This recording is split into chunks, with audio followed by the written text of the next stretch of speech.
கிறிஸ்து இயேசுவுக்குள் மிகவும் பிரியமாக அழைக்கப்பட்டு வழிநடத்தப்பட்டு வருகிற அன்புக்குரிய சகோதர சகோதரிகள் உங்கள் யாவருக்கும் நம்முடைய பரிசுத்தமுள்ள பரமபிதாவின் நாமத்திலும் நம்முடைய ஆண்டவரும் நம்முடைய இரட்சகருமாகிய இயேசு கிறிஸ்துவின் நாமத்திலும் கிருபை மற்றும் சமாதானம் வருவதாக என்கிற ஒரு அன்பு வாழ்த்துதலை பகிர்ந்து கொண்டு அந்த அன்பு வாழ்த்துக்களோடு அடியேன் சார்ந்திருக்கிற மேட்டுப்பாளையம் சபை அங்கங்கள் ஒவ்வொருவருடைய அன்பு வாழ்த்துக்களையும் இந்த வேளையிலே உங்கள் மத்தியிலே அடியேன் தெரியப்படுத்திக் கொள்கிறேன்.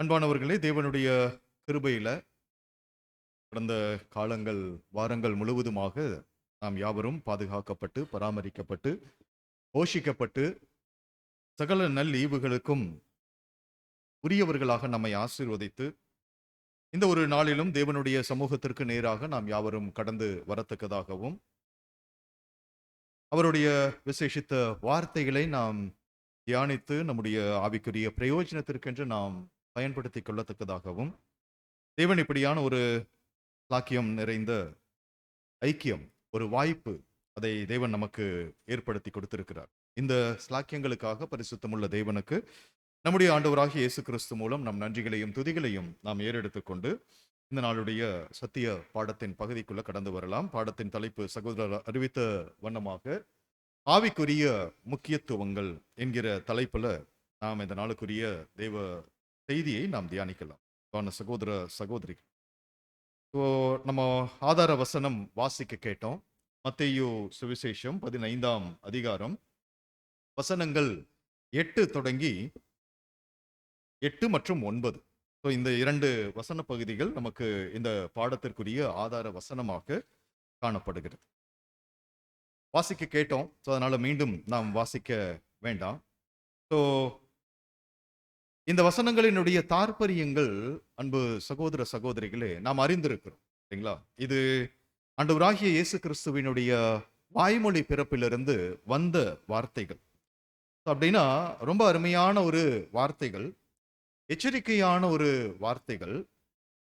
இந்த வார்த்தைகளை கர்த்தர் இயேசு பேசுவதற்கு என்ன பின்னணி, என்ன ஒரு காரணம், என்ன இதை கர்த்தர் இயேசு பேசுவதற்கு? அதுவும் இந்த வார்த்தைகளை கர்த்தர் இயேசு பேசுகிறார் அப்படின்னா இது தீர்க்கதரிசிகள் மூலமாக முன் உரைக்கப்பட்ட ஒரு வார்த்தைகளை ஆண்டவராகிய இயேசு கிறிஸ்து இந்த இடத்துல மேற்கோள் காட்டுகிறார் என்று சொல்லி நம்ம அங்க பார்க்கிறோம். அது 9வது வசனத்துல நம்ம பார்க்கிறோம் இல்லைங்களா? ஏசாயா தீர்க்கதரிசி நன்றாய் சொல்லி இருக்கிறாரே என்று அங்கே சொல்லப்படுகிறதை நம்ம அங்க பார்க்கிறோம். அன்பு சகோதர சகோதரிகள், அப்போ கர்த்தர் தீர்க்கதரிசி மூலமாக உரைக்கப்பட்ட ஒரு விஷயத்தை மேற்கோள் காட்டி ஒரு சில படிப்பினைகளை அங்க இருக்கக்கூடிய ஜனங்களுக்கு கொடுக்கும் நோக்கத்தோட இந்த வார்த்தைகளை அங்கே கர்த்தர் பேசுகிறார். சரி, அப்படின்னா இதனுடைய பின்னணி என்ன என்று சொல்லி நம்ம அங்க கவனம் கொடுத்தோமானால் நம்ம வசனங்கள் வாசிக்க வேண்டாம், பட் அதை எளிமையாக நம்ம நினைவுபடுத்தி கொண்டு கடந்து வரலாம். பாருங்க, இதே 15ஆம் அதிகாரத்துல 1 வசனம்ல இருந்து, ஸ்லைட்ல இருக்காது, 1வது வசனத்திலிருந்து நம்ம வாசித்து பார்த்தோமானால் அங்கே என்ன சொல்லப்பட்டிருக்கும் அப்படின்னா, ஆண்டவராகிய இயேசு கிறிஸ்து ஊழியங்களை செய்து கொண்டு வருகிறார். அப்போ இப்போ பரிசேயர், சதுசேயர், இன்னும் வேத பிரமாண சாஸ்திரிகள் இவர்கள் எல்லாரும் அங்கே கடந்து வந்து கர்த்தர் இயேசு கிட்ட ஒரு கேள்வியை முன்வைக்கிறாங்க. என்ன கேள்வி, அல்லது என்ன ஒரு ஒரு கேள்வி என்பதை விட ஒரு குறை அல்லது ஒரு குற்றச்சாட்டை முன்வைக்கிறார்கள். என்ன ஒரு குற்றச்சாட்டை முன்வைக்கிறார்கள் என்று நம்ம கவனித்தால் அந்த சம்பவத்துல, உங்களுடைய சீஷர்கள் ஏன் முன்னோர்களுடைய பாரம்பரியத்தை மீறி நடக்கிறார்கள் என்று அங்கே ஒரு குறை, ஆண்டவரோடு இருந்த சீஷர்களை குற்றப்படுத்தும் விதமாக அவர்களுடைய பேச்சு அங்கே கர்த்தரிடத்துல அங்கே கடந்து வருகிறதை நம்ம அங்க பார்க்கிறோம். அன்பு சகோதர சகோதரி, அப்படி நம்ம பார்க்கும் போது இவர்கள் பேசுகிற வார்த்தை, உங்கள் சீஷர்கள் ஏன் முன்னோருடைய பாரம்பரியத்தை மீறி நடக்கிறார்கள் என்று அங்கே கேட்கிறார். அப்போ கர்த்தருடைய மாறுத்தரம் அதுக்கு எப்படி இருக்கு அப்படின்னா, ஒருவேளை நீங்க அந்த வசனங்கள் வேணா வாசிக்கலாம், ஒரு சில வசனங்கள், ஏன்னா அதுல வசனம் நம்ம பார்க்கும்போது நம்ம புரிந்து கொள்ள முடியும். 15ஆம் அதிகாரத்துல பாருங்க, 3வது வசனம் நம்ம வாசிக்கலாம். அவர்களுக்கு அவர் பிரதியுத்தரமாக, ம். நீங்கள் உங்கள் பாரம்பரியத்தினாலே தேவனுடைய கற்பனையை ஏன் மீறி நடக்கிறீர்கள்? பாருங்க, இந்த சம்பாஷணையினுடைய பின்னணி நம்ம புரிஞ்சுக்கணும். இப்போ யார் வந்து கேட்கிறாங்கன்னா, வேதபாரகர் மற்றும் பரிசேயர் வந்து இயேசு கிறிஸ்துவின் இடத்துல கேட்பதாக முதல் வசனம் நமக்கு அங்க சொல்லுகிறது. அவங்க கேட்கிறது நம்ம அங்க கவனிக்கும் போது 2வது வசனத்துல, முன்னோர்களுடைய பாரம்பரியத்தை இவர்கள் எவ்வளவாய் உயர்த்தி பிடித்திருக்கிறார்கள், இவர்கள் எவ்வளவாய் முக்கியத்துவப்படுத்தி இருக்கிறார்கள், அல்லது அதற்கு எவ்வளவு தூரம் ஒரு முதன்மையான இடத்தை கொடுத்திருக்கிறார்கள். இதை நம்ம அங்கே கவனிக்கிறோம். அப்போ இந்த வேதபாரகர் பரிசேயர் எதை முக்கியத்துவப்படுத்தி அவர்கள் பேசுகிறாங்க என்பதை அந்த 2வது வசனத்துல பார்க்கிறோம். அப்போ கர்த்தருடைய மாறுத்தரம் தான் அதுக்கு நம்ம கவனிக்கிறோம். 3வது வசனத்துல, நீங்க நீங்க சொல்லக்கூடிய அதே பாரம்பரியத்தினால தேவனுடைய கற்பனையை மீறி நடக்கிறீங்க. 2 கோணங்களையும் நம்ம நல்லா புரிஞ்சு கொள்ளணும்.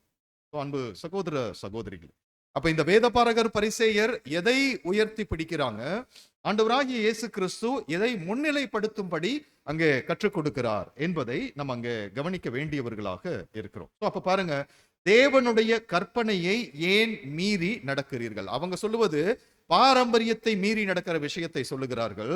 இங்கே கர்த்தர் சொல்லுவது தேவனுடைய கற்பனையை மீறி நடக்கிற விஷயத்தை குறித்து சொல்லுகிறார். அப்ப இந்த 2 கோணங்களையும் நம்ம நல்லா மனதுல நாம் நிறுத்த வேண்டியவர்களாக இருக்கிறோம். சொல்லிட்டு அதுல எந்த பிரமாணத்தை அவர்கள் மீறி நடப்பதாக அங்கே கர்த்தர் இயேசு அங்க சொல்லுகிறார் அப்படின்னா, ஒரு உதாரணம் மேற்கோள் அங்கே காட்டுகிறார். உன் தகப்பனையும் உன் தாயையும் கனம் பண்ணுவாயாக என்றும், நிந்திக்கிறவன், தாயையாவது தகப்பனையாவது நிந்திக்கிறவன் கொல்லப்பட வேண்டும் என்று தேவன் கற்பித்திருக்கிறாரே, ஆனா நீங்க உங்களுடைய நடபடிகள் எல்லாமே வேறு விதத்துல காணப்படுகிறதே என்று சொல்லி அங்கே கர்த்தருடைய வார்த்தைகள் அங்கே கடந்து வருகிறதை பார்க்கிறோம். 6வது வசனத்துல, உங்க பாரம்பரியம் பாருங்க, அவங்க உயர்த்தி பிடித்திருக்கிற பாரம்பரியம், அந்த பாரம்பரியத்தினால நீங்க தேவனுடைய கற்பனையை அவமாக்கி போடுகிறீர்கள் என்று அங்க சொல்லுகிறார். அப்படி சொல்லிட்டு தான் 7வது வசனத்துல கண்டனத்தின் வார்த்தைகளை அங்க கர்த்தர் பதிவு செய்கிறதை பார்க்கிறோம். மாயக்காரரே, வெளிவேஷம் போடுகிற ஜனங்களே. ஒரு பார்வைக்கு ஒரு விதமாக பேசி நடந்து கொண்டு, பார்க்காத போது வேறு விதமான ஒரு நடபடிகளையும் நடத்தைகளையும் வெளிப்படுத்துகிற ஜனங்களைத்தான் அந்த மாயக்காரரே என்று சொல்லக்கூடிய அந்த வார்த்தை, அதாவது வெளிவேஷம் இடுகிறவர்கள் என்று அங்கே சொல்லக்கூடிய அந்த வார்த்தையை அங்கே கர்த்தர் கண்டனத்தின் வார்த்தையாக அங்க பதிவு செய்கிறார். அப்படி சொல்லிட்டு தான் நம்ம பார்க்கிற இந்த ஆதார வசனத்திற்குள்ள நம்ம கடந்து வருகிறோம். 8 மற்றும் 9. அப்போ எதை முக்கியத்துவப்படுத்தணும், எதை முன்னிலைப்படுத்தணும், ஆனா இந்த ஜனங்கள் எவைகளை உயர்வாக அங்கே மதித்து உயர்த்தி பிடித்துக் கொண்டிருக்கிறார்கள் என்று கர்த்தர் அங்கே ஏசாயா தீர்க்கதரிசியின் மூலமாக உரைக்கப்பட்ட அந்த வார்த்தைகளை இங்கே அங்க மேற்கோள் காட்டுகிறார். என்ன சொல்லுகிறார் அப்படின்னா, இந்த ஜனங்கள் தங்கள் வாயினால் என்னிடத்தில் சேர்ந்து தங்கள் உதடுகளினால் என்னை கனம் பண்ணுகிறார்கள். பாருங்க, அந்த மாயக்காரரே என்கிற வார்த்தைக்கு ரொம்ப அருமையான ஒரு உதாரத்துவமான ஒரு வார்த்தையை அங்கே கர்த்தர் அங்க சொல்லுகிறார். உதாரணமான வார்த்தை, வாயினால் என்னிடத்துல சேருகிறவர்கள், உதடுகளினால் என்னிடத்துல என்னை கனம் பண்ணுகிறவர்கள், ஆனா இருதயமோ தூரமாய் விலகி இருக்கிறது. இல்ல பக்கத்துல கொஞ்சம் தள்ளி இல்ல, இருதயம் தூரமாய் விலகி இருக்கிற அந்த ஒரு வார்த்தையை அங்கே பதிவு செய்கிறார். அப்ப பாருங்க, இது இந்த கற்பனைகளை அதுவும் சொல்லிட்டு, மனுஷனுடைய கற்பனைகளை உபதேசங்களாக போதித்து வீணா எனக்கு ஆராதனை செய்கிறார்கள். அவர்களுடைய ஆராதனை எப்படி இருக்கு அப்படின்னா, வீணும் விருதாவுமாக காணப்படுகிறது. ஏன்னா அவங்க வெறுமனே வாய் வழியாக சேருகிறார்கள், ஆனா உண்மையும் உணர்வு பூர்வமாயும் இருதய ரீதியாகவும் ஒரு பற்றுறுதியுடனும் என்னிடத்துல சேருகிற நிலையில் அவர்கள் இல்லை. ஏன்னா அவர்களுடைய நடபடிகள் எல்லாமே வேற. வெறுமனே ஜனங்கள் முன்பாக பார்வைக்கு நலமானபடி பேசுகிறதும் நடக்கிறதும் போல அங்க காண்பிக்கிறார்கள், ஆனா உண்மையில அவர்கள் இருதயபூர்வமாக என்னிடத்துல அவர்கள் நெருங்கல என்பதை அங்க சொல்லுகிறார். அப்போ அதை சொல்லிட்டு, அதை ஏசாயா தீர்க்கதரிசி நன்றாய் சொல்லி இருக்கிறாரே என்று அவர் சொல்லக்கூடிய அந்த வார்த்தைகளை நம்ம அங்க கவனிக்கிறோம். அன்பு சகோதர சகோதரிகள், ஏசாயா தீர்க்கதரிசி இதை எங்க சொல்லி இருக்கிறார் என்று நம்ம அங்க கவனிக்கும் போது நம்ம வசனம் வாசிக்க வேண்டாம். ஸ்லைட்ல இருக்கு. ஏசாயா 29ஆம் அதிகாரம் 13வது வசனத்துல அந்த ஏசாயா தீர்க்கதரிசி மூலம் சொல்லப்பட்ட அந்த வார்த்தைகள் அங்கே காணப்படுகிறது. அதை அப்படியே கர்த்தர் அங்க மேற்கோள் காட்டுகிறதை நம்ம அங்க பார்க்கிறோம். அன்பு சகோதர அப்படியாக நம்ம பார்த்துட்டு நம்ம ஒரு கணம் நம்ம சிந்தித்து பார்க்கணும். இந்த சம்பவத்தினுடைய பின்னணி நம்ம பார்த்துட்டோம். கர்த்தர் ஏன் இந்த வார்த்தைகளை, ஒரு கண்டனத்தின் வார்த்தைகளை இவர் பதிவு செய்கிறார் என்று நம்ம அந்த பின்னணியை நம்ம அங்க பார்க்கும்போது, இந்த பின்னணியில நம்ம கற்றுக்கொள்ள வேண்டிய காரியம் என்ன என்று நம்ம பார்த்தா, பாருங்க, அங்க இருந்த அந்த வேத பாரகராக இருக்கட்டும், பரிசேயராக இருக்கட்டும், அவர்கள் மத்தியில மனுஷரால போதிக்கப்பட்ட சில பாரம்பரியங்கள் அங்க இருந்திருக்கு. ஸோ அந்த பாரம்பரியங்களை அவங்க என்ன பண்ணியிருக்கிறாங்க அப்படின்னா, ஒரு வழக்கமாக அவர்கள் பின்பற்றக்கூடிய ஜனங்களாக ஆயிட்டாங்க. ஒரு வழக்கம், ஒரு நமக்கு தெரியும் இல்லைங்களா? முன்னாடி நிறைய பாடங்கள்ல சகோதரர்கள் பகிர்ந்து கொடுத்திருப்பாங்க. அப்படின்னா, ஒரு சில பழக்கங்கள் அங்க இருந்திருக்கும். அந்த பழக்கம் தொடர்ந்து செய்யப்படும் போது, அது ஒரு வழக்கமாக மாறி போயிடும். அது ஏன்? எதற்கு? என்ன காரணம்? என்ன பின்னணி? என்ன நோக்கம்? ஸோ இதெல்லாம் அங்கே ஆராயக்கூடிய ஜனங்களாக இருக்க மாட்டாங்க. ஆனா, அவங்க பாரம்பரியத்தை பின்பற்றுகிறவர்களாக மாத்திரமே, அல்லது வழக்கத்தை பின்பற்றுகிறவர்களாக மாத்திரமே அங்கே கடந்து இருப்பாங்க என்று நம்ம அங்கே பார்க்கிறோம். அன்பு சகோதர சகோதரி, இதை நம்ம தியானிக்கும் போது, அப்ப திருச்சபை வகுப்பாரிடம் எப்படிப்பட்ட ஒரு எதிர்பார்ப்பு காணப்படுகிறது என்பதை நம்ம சிந்தையில் நிறுத்த வேண்டியவர்களாக இருக்கிறோம். நம்முடைய அந்த ஆதார வசனத்தை நம்ம நிதானிக்கும் போது, அன்பு சகோதர சகோதரிகளே, நாம் எந்த வகையில இருக்கிறோம்? அப்போ இந்த ஜனங்கள், கர்த்தர் அங்க சொல்லுகிறார், அங்க இருக்கக்கூடிய ஜனங்களை முன்னிலைப்படுத்தி சொல்லுகிறார், வாயினால் என்னிடத்தில் சேர்ந்து உதடுகளினால் என்னை கனம் பண்ணுகிறார்கள். இப்ப நம்ம எப்படியாக இருக்கிறோம்? தேவனிடமான, கர்த்தரிடமான, சத்தியத்தினிடமான நம்முடைய பற்று, நம்முடைய அன்பு, நம்முடைய நாம் வைத்திருக்கக்கூடிய அந்த மதிப்பு, அந்த ஒரு பக்தி, அந்த ஒரு வைராக்கியம், இதெல்லாம் எந்த அளவுல காணப்படுகிறது என்பதை நாம் நிதானிக்க வேண்டியவர்களாக இருக்கிறோம். அன்பு சகோதர சகோதரி, அப்போ இவங்க சொல்லக்கூடிய காரியம் என்னன்னா, ரொம்ப எளிமையான ஒரு காரியம். பாரம்பரியம் அது முதன்மைப்படுத்துறாங்க, அதை பெரிதாக தூக்கி பிடிக்கிறாங்க. ஆனா என்ன அப்படின்னா, உங்க சீஷர்கள் கை கழுவாம சாப்பிடுறாங்களே, இது தப்பு, இது முன்னோர்களுடைய பாரம்பரியத்தை மீறி நடக்கிற விஷயம் என்று அவர்கள் அங்கே சொல்லுவதை நம்ம அங்க பார்க்கிறோம். அன்பான சகோதர சகோதரி, கை கழுவாம சாப்பிடுவது தப்பு அப்படிங்கிறது முன்னோர்களுடைய பாரம்பரியம். அது எவ்வளவு தூரம் பாருங்க. அதுக்கு அடுத்தடுத்த வசனங்களை எல்லாம், இப்ப நம்ம 8, 9 வசனம் வாசிச்சோம். அதற்கு அடுத்தடுத்த வசனங்களை எல்லாம் கர்த்தர் அங்க சொல்லும் போது, மனுஷனுக்குள்ள போகிறது எது மனுஷனை தீட்டுப்படுத்தும், அல்லது வெளி வருவது தீட்டுப்படுத்துமா? சோ அதையெல்லாம் அங்க அருமையாக அங்க சொல்லுவார். அப்போ அந்த கை கழுவாம சாப்பிடுகிற அந்த காரியத்தோடு தொடர்புடைய காரியங்களையே, படிப்பினைகளையே அங்க தொடர்ந்து அங்க கர்த்தர் பேசுகிறதை நம்ம அங்க பார்க்கிறோம். நாம ஆதார வசனத்தை மாத்திரம் நம்ம எடுத்துக்கொள்ளலாம். அப்படி நம்ம எடுத்துக்கொள்ளும் போது, அன்பு சகோதர சகோதரிகளே, எதை இவர்கள் உயர்வாக பிடித்தாங்க, எதை இவர்கள் அற்பமா எண்ணி அவர்கள் கடைபிடிக்காம போயிட்டாங்க என்பதை கர்த்தர் அங்கே சுட்டி காண்பிக்கிறார். அன்பான சகோதர சகோதரி, அப்படியாக நம்ம கவனிக்கும் போது பாருங்க, அப்போ இந்த வேதபாரகர், பரிசேயர், இவங்க முன்னோர்களுடைய பாரம்பரியம், அந்த முன்னோர்கள் அப்படிங்கிறவங்களும் யார் தான் அப்படின்னா மனுஷர்கள் தான். அந்த மனுஷர்களுடைய பாரம்பரியத்தை உயர்த்தி வைக்கிறார்கள் என்று பார்க்கிறோம்.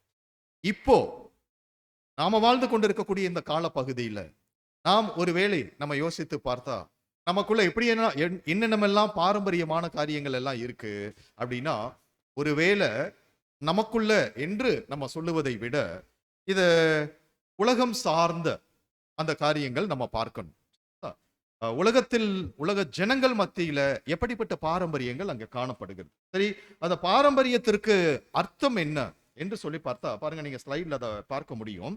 அதுதான் ஒரு வழக்கமாகி போயிட்ட ஒரு விஷயம். Specific practice of long standing.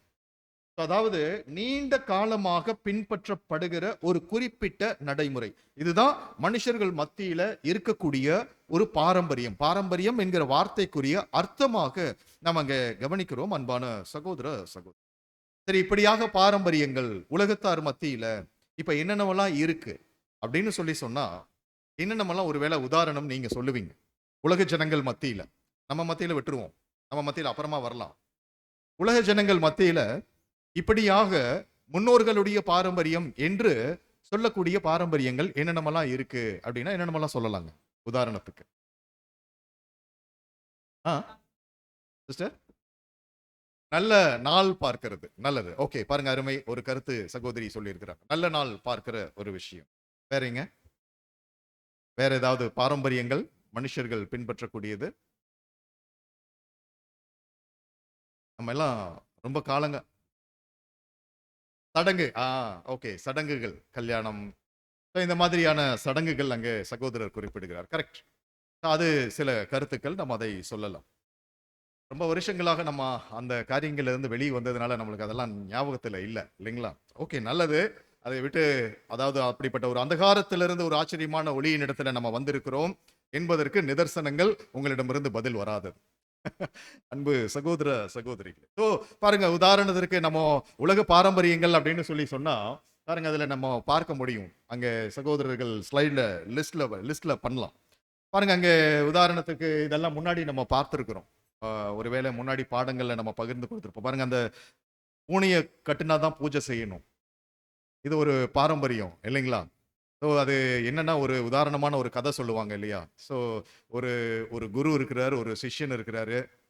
அந்த குரு வந்து ஏதோ ஒரு சடங்கு போல அந்த ஒரு பூஜை செய்யக்கூடிய ஒரு தருணத்துல அந்த பூனை இடைஞ்சலா வந்திருக்கு. ஸோ அப்ப அந்த இடைஞ்சல் செய்த அந்த பூனையை சீஷன் பிடித்து கட்டி வைக்கும்படி அங்கே கட்டளை கொடுக்கிறார். ஸோ அவர் பிடிச்சு கட்டுகிறார். 2வது நாள் அதே மாதிரி தடங்கல் செய்து இடரல் செய்து கட்டி வைக்க சொல்லுகிறார். 3வது நாள் 4வது நாள் இப்படியே சில நாட்கள் அது செய்யுது, கட்டி வைக்க சொல்றார். சீஷன் அதுக்கு என்ன ஆயிட்டாருன்னா பழகிட்டார். ஸோ இப்போ குரு மரித்து போயிடுறார். பிறகு சீஷன் இப்போ குரு ஸ்தானத்திற்கு உயர்ந்துட்டாரு.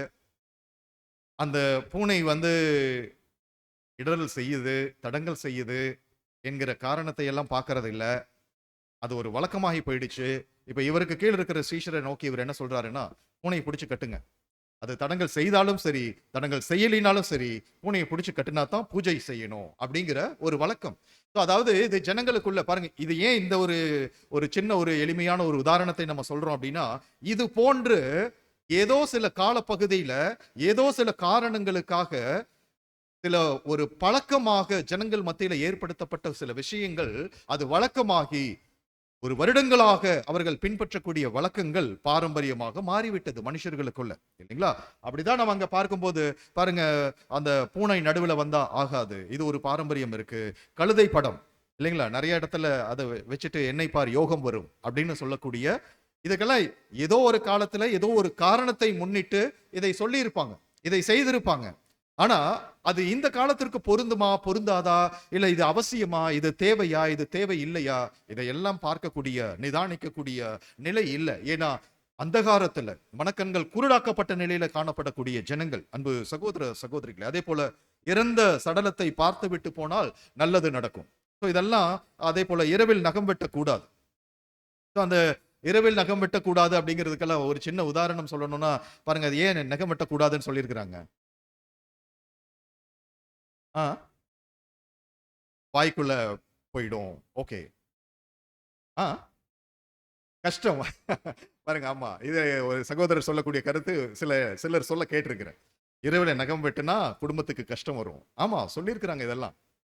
அன்பு சகோதர சகோதரிகள், உண்மையாலுமே யாரோ ஒருத்தர் கொஞ்சம் ஞானமா அவரு சொன்ன ஒரு பதில் எனக்கு ஞாபகத்துக்கு வருது. என்ன அப்படின்னா, இரவுல முன்னாடி இன்னைக்கு நெயில் கட்டர் இருக்கு, முன்னாடி நெயில் கட்டர்லாம் கிடையாது, பிளேட்ல வெட்டுவாங்க. ஸோ பிளேட்ல வெட்டும் போது அப்ப இருந்த லைட் வெளிச்சம் இப்ப இருக்கிற எல்இடி வெளிச்சத்திற்கு ஒப்பான வெளிச்சங்கள் எல்லாம் இல்ல, மங்கின வெளிச்சம் தான், அல்லது விளக்கு வெளிச்சம் தான். ஒருவேளை கைகளை வெட்டி கொள்ளுவதற்கு வாய்ப்பு இருக்கு. ஸோ அதனால இரவுல வெட்டாதீங்க. ஒருவேளை இரவுல மீறி வெட்டுறீங்க அப்படின்னா அந்த நகங்கள் கீழே விழுந்து அந்த நகம் கால்கள்ல ஏறுவதோ, அல்லது ஏதாவது சொன்ன மாதிரி சகோதரி சொன்னது போல ஒரு சின்ன ஒரு பொருள் மூலமாக வாய் வழியா உள்ள போவதோ சில தீங்குகளை விளைவிக்கக்கூடிய ஒரு காரணம். அன்பு சகோதர சகோதரிகளை பாருங்க, இதுக்கெல்லாம் சில நியாயமான காரணங்கள் கற்பித்திருக்கிறார்கள். ஆனா அது இன்னைக்கு என்ன ஆயிடுச்சு அப்படின்னா, நெயில் கட்டர்ல எல்இடி லைட் வெளிச்சத்துல வெட்டினால் கூட இன்னைக்கு அது எப்படியாக மாற்றப்பட்டுருச்சுன்னா பாரம்பரியமாக மாற்றப்பட்டுருச்சு. நம்ம முன்னாடி பார்த்த அந்த கதை போலதான், பூனையை கட்டினா தான் பூஜை செய்யணும். அது போல நிறைய காரியங்கள் இன்னைக்கு பாருங்க, இறந்தவர்களுக்காக மொட்டை அடிப்பதாக இருக்கட்டும், இல்ல கல்லறை காரியங்கள் பாரம்பரியமா இருக்கட்டும், கல்யாண பாரம்பரியங்களாக இருக்கட்டும், இப்படி நிறைய பாரம்பரியங்கள் மனுஷர்களுக்குள்ள, உலக ஜனங்களுக்குள்ள இன்னைக்கு அது வழக்கமாகி போய்விட்டு, இதெல்லாம் சின்ன சின்ன உதாரணங்கள் தான் நம்ம மேற்கோள் காட்டியிருக்கிறோம். இந்த மாதிரி நிறைய பட்டியல் நம்ம எடுக்க முடியும், இல்லைங்களா? அப்போ இந்த காரியங்களை கடந்து நம்ம வரலாம். பாருங்க, இது உலக ஜனங்கள் மத்தியில் இருக்கக்கூடிய பாரம்பரியங்கள். சரி, இதை கடந்து பெயர் சபைக்குள்ள நம்ம கடந்து வரும்போது, அன்பு சகோதர சகோதரிகளே, பெயர் சபைக்குள்ள ஏதாவது பாரம்பரியங்கள் இருக்கா, அல்லது அவர்கள் ஏதாவது பின்பற்றுகிறார்களா அப்படின்னா, அதை விட்டு தான் நம்ம வெளியே வந்திருக்கிறோம் அப்படின்னா நிச்சயமா நம்ம உதாரணங்கள் சொல்ல முடியும் இல்லைங்களா? பெயர் சபையில என்னென்னமெல்லாம் பாரம்பரியங்கள் இருக்குன்னு சொன்னா என்னென்னமெல்லாம் சொல்லலாங்க? என்னென்ன பாரம்பரியங்கள் அவங்க பின்பற்றாங்க? உதாரணங்கள். ராபோஜனம் அவங்க அனுசரிக்கக்கூடிய விஷயம், கால் பாதம் கழுவுற விஷயம். அப்புறங்க வேற வேற என்னென்னமெல்லாம் சொல்லலாம் பாருங்க. இதுக்கும் நேரம் கடந்து போறதுனால நீங்க அந்த ஸ்லைட்ல பார்க்கலாம் இல்லைங்களா? சோ அந்த விசுவாச பிரமாணங்கள், இப்ப நம்ம வாசித்த விசுவாசம், அந்த பிரமாணம் நம்ம அங்க பார்த்தோம். அப்ப அது வேத வசனங்களின் அடிப்படையில் அது காணப்பட்டதை நம்ம பார்க்கிறோம். ஆனா அவர்களுடைய விசுவாச பிரமாணங்கள் அந்த இருண்ட யுகத்தின் கால பகுதியில ஜனங்களால் ஏற்படுத்தப்பட்ட, அல்லது சில மனுஷர்களால் ஏற்படுத்தப்பட்ட, அந்த மனக்கண் குருடாக்கப்பட்ட மனுஷர்களால் ஏற்படுத்தப்பட்ட விசுவாச பிரமாணங்களாக இது இருக்கு. அதுல இருக்கக்கூடிய அந்த விசுவாச பிரமாணம், அவர்கள் முன்மொழியக்கூடிய அப்போஸ்தல விசுவாச பிரமாணமாக இருக்கட்டும், அல்லது நிசையா விசுவாச பிரமாணமாக இருக்கட்டும், இதிலெல்லாம் கொஞ்சம் நம்ம கருத்தாய் நம்ம தியானித்து பார்க்கும் போது அதுல அசத்தியம் நிறைந்த காரியங்கள் அவர்களுடைய பிரமாணங்களில் காணப்படுகிறத நம்ம அங்க பார்க்க முடியும். அன்பு சகோதர சகோதரிகளே, அசத்தியமான காரியங்களுக்கு ஒரே ஒரு உதாரணம் சொல்லணும்னா, திருத்துவம் என்கிற ஒரு மிகப்பெரிய ஒரு அசத்தியம் அங்கே காணப்படும். அந்த அவர்களுடைய விசுவாச பிரமாணத்துல அது உள்ளடங்கி இருப்பதை நம்ம அறிந்து கொண்டு இருக்கிறோம். அது மாத்திரமல்ல, கல்லறை திருநாள், சடங்காச்சாரம் போல இது எதற்காக, ஏன், நோக்கம் என்ன, எந்த காலத்திலிருந்து இது வந்தது, சோ இதெல்லாம் விளக்கங்கள் சொல்லுவாங்க. ஆனா இது எதற்காக ஏற்படுத்தப்பட்டது, உண்மையாகவே இது வேத வசனங்களின் அடிப்படையில காணப்படுகிறதா, இதை நம்ம அனுசரிக்கணுமா? நோ, இதெல்லாம் இப்ப யாரும் அங்கே நிதானித்து பார்ப்பது அல்ல, பார்க்கிறது இல்ல.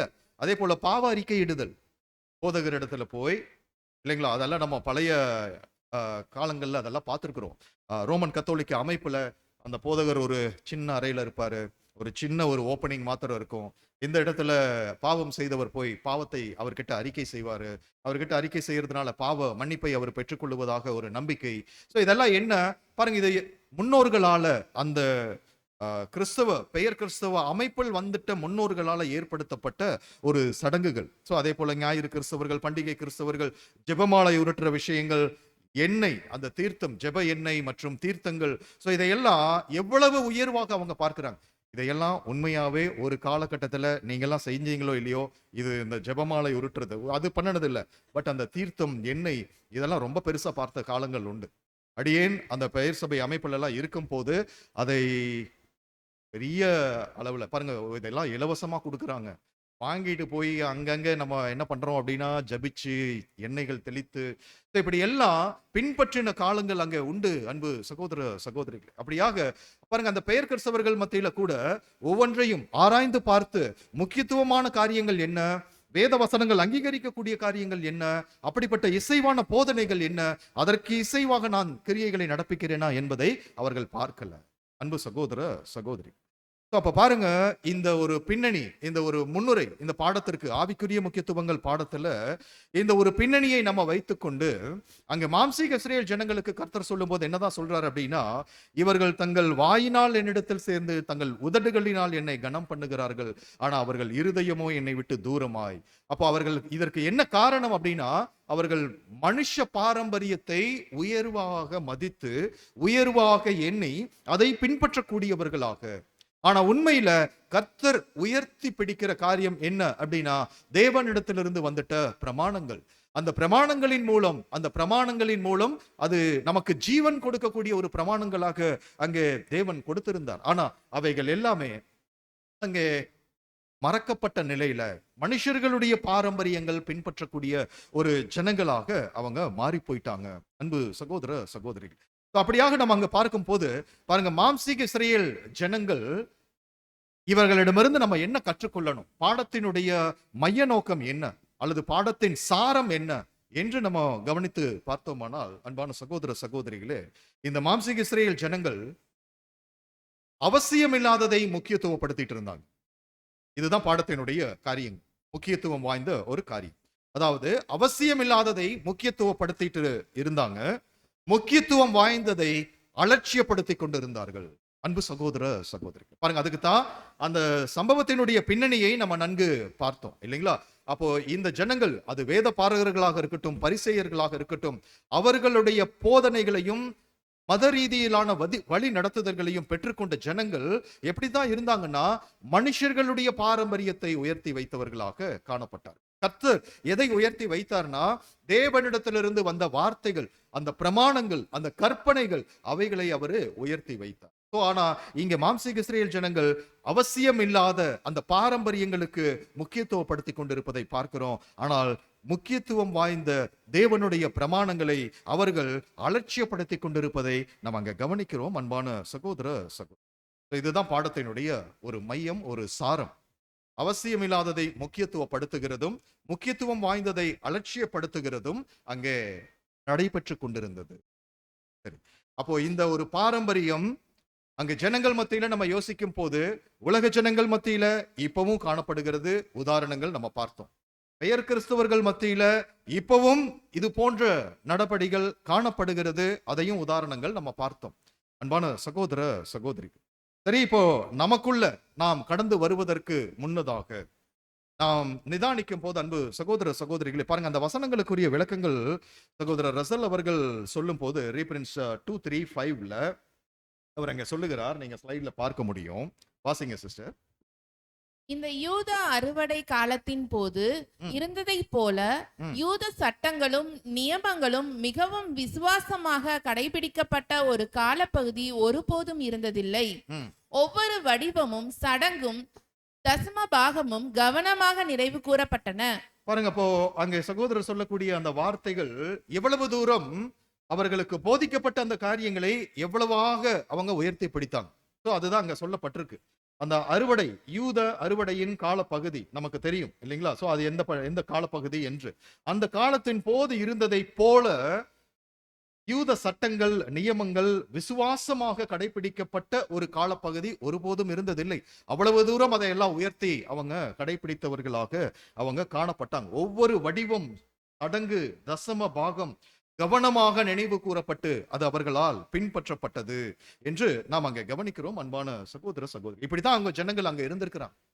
அப்போ வெறுமனே வாய் வழியில சேருவதும், அங்கே வாய் வழியில் உபதேசிக்கப்பட்ட காரியங்களுக்கு மாறான நடவடிக்கைகளும் அவர்கள் மத்தியில அதிகம் அங்கே காணப்பட்டிருந்தது. பாருங்க, அந்த மத தலைவர்கள் எல்லாம் அப்படித்தான் இருந்திருக்கிறாங்க இல்லைங்களா? ராஜ்யத்திற்குள்ள பிரவேசிப்பதற்கு இவர்களும் பிரயாசங்கள் எடுக்கிறது இல்ல, பிரயாசங்கள் எடுக்கிறவர்களையும் இவர்கள் விடுவதில்லை. அது போன்றுதான் அங்கே கர்த்தர் சொன்ன அந்த வார்த்தைகள் தான், அது போன்றுதான் இவர்களுடைய காரியங்கள். அப்ப இவர்களுடைய வழிநடத்துதலை பெற்றுக்கொண்டு ஜனங்களும் அப்படியாகவே அவங்க இருந்திருக்கிறாங்க என்று நாம் அங்க பார்க்கிறோம். அன்பான சகோதர சகோதரி, அப்படின்னா அப்ப தேவனிடத்துல சேரணும் அப்படின்னா இந்த வார்த்தைகள் அந்த ஆதார வசனத்துல பார்க்கிறோம் எப்படி சேர்ந்து கொண்டு இருக்கிறார்கள். ஆனா உண்மையாவே எப்படி சேருகிறவர்களாக இருக்கணும் என்று அங்கே சகோதரர் சொல்லும் போது பாருங்க, அங்க 5480ல அந்த வார்த்தைகள் நம்ம அங்க பார்க்க முடியும். தமிழ்ல இருக்கிறத சிஸ்டர் வாசிங்க. ஒழுங்கற்ற கிரமமற்ற முறையில் கர்த்தரை அணுகுவதை விட அவரை அணுகாமல் இருப்பதே நல்லது. அன்பு சகோதர சகோதரிகள், இதெல்லாம் ரொம்ப அருமையான ஒரு எச்சரிக்கையான ஒரு வார்த்தைகள். It would be better not to approach the Lord at all. நம்ம தேவனை அணுகவே வேண்டாம்.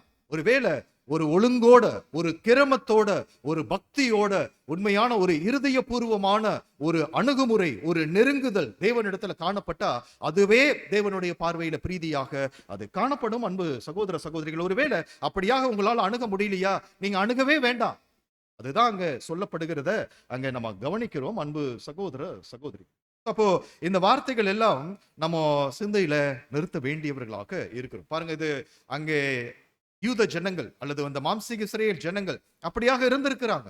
இன்னைக்கு உலக ஜனங்களும் பெயர் கிறிஸ்தவ மண்டலமும் அப்படியாகவே அங்க காணப்படுகிறதை நம்ம அங்க பார்க்கிறோம். அன்பான சகோதர சகோதரிகள், அது மாத்திரம் அல்ல. பாருங்க, பெயர் கிறிஸ்தவ மண்டலத்தை குறித்து சொல்லும் போது சகோதரர் அருமையா இதே வசனங்களுக்குரிய சில விளக்கங்கள்ல அருமையா அதே அந்த ரீஃபரன்ஸ் பதிவிலேயே அங்க அடுத்ததாக கொடுக்கிறார். அவங்க என்ன பண்ணிட்டு இருக்கிறாங்க அப்படின்னா, பாருங்க, உதாரணத்திற்கு ரோம கத்தோலிக்க அமைப்புல நம்ம கவனித்து பார்த்தோமானால், அவர்கள் ஜெபம் நேரத்திற்கு ஏற்ற வகையில அல்லது நோக்கம் அறிந்து அல்லது என்ன ஒரு சாரம் வைத்து அந்த ஜெபம் ஏறெடுக்கணும் என்பது அவர்கள் கரெக்டா பின்பற்றுவாங்களா அப்படின்னா அப்படி இல்லை. அவர்களுடைய பின்பற்றுதல் எப்படி இருக்கு அப்படின்னா, அவர்களுக்கென்று இருக்கக்கூடிய சில புஸ்தகங்கள், அந்த புஸ்தகத்தில் எழுதப்பட்டுள்ள ஜெப மாலை முறைமைகள், அதன் அடிப்படையில் அவங்க என்ன பண்றாங்க, பண்ணிட்டு இருக்கிறாங்க இல்லைங்களா? பாருங்க, அதை தான் அங்க சொல்றாரு. அடுத்த ஸ்லைட்ல நம்ம பார்க்கும்போது நமக்கு தெரியும். A true Christian should not say prayers. ஜெபங்களை அவரு அந்த ஜெப வழக்கமா சொல்லிட்டு இருக்கிற ஒரே பகுதியான ஜெபத்தை அவர்கள் சொல்லுகிறவர்களாக இல்லாம, அதான் அங்க சொல்றார், பட் should pray. உண்மையா ஜெபிக்கணும்.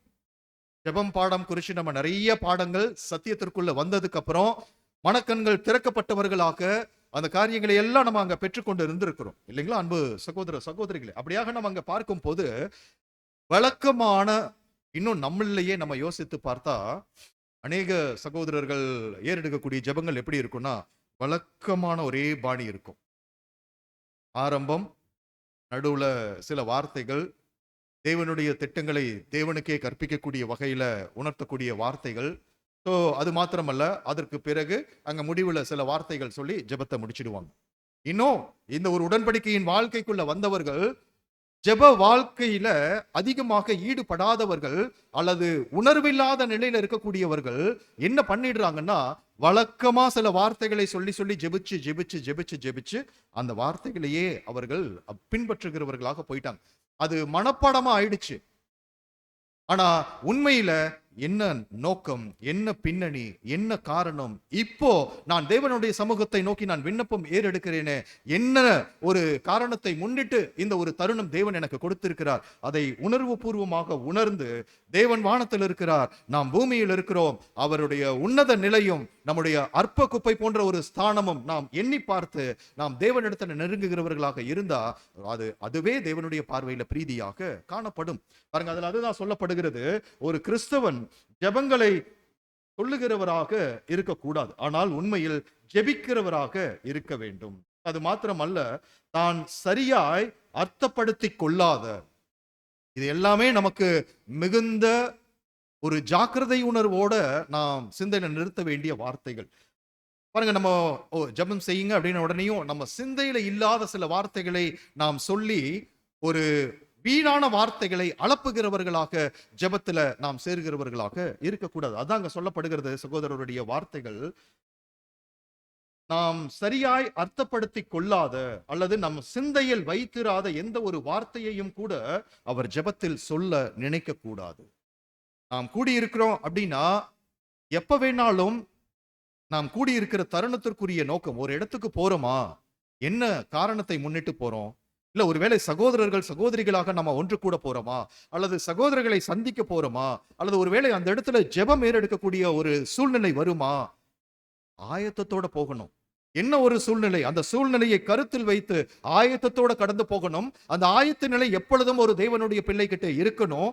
அந்த ஆயத்த நிலை அப்படின்னா அதுல என்ன வெளிப்படும் அப்படின்னா, அந்த ஜெபத்துல என்ன வார்த்தைகள் அவரு ஏறெடுக்கணும், அந்த வார்த்தைகள் தேவனுடைய பார்வையில அங்கீகரிப்புக்கு ஏதுவாக அது காணப்படணும் அப்படின்னா அப்படியாக அங்க இருக்கணும். அன்பு சகோதர சகோதரி, அப்படிப்பட்ட ஒரு ஆயத்த நிலையோட நாம் தேவனிடத்துல சேருகிறவர்களாக இருக்கும் போதுதான் அது ஏற்புடைய ஒரு காரியமாக அது காணப்படும். அன்பு சகோதர சகோதரி, அதுதான் இங்க சொல்லப்படுகிறத நம்ம அங்க பார்க்கிறோம்.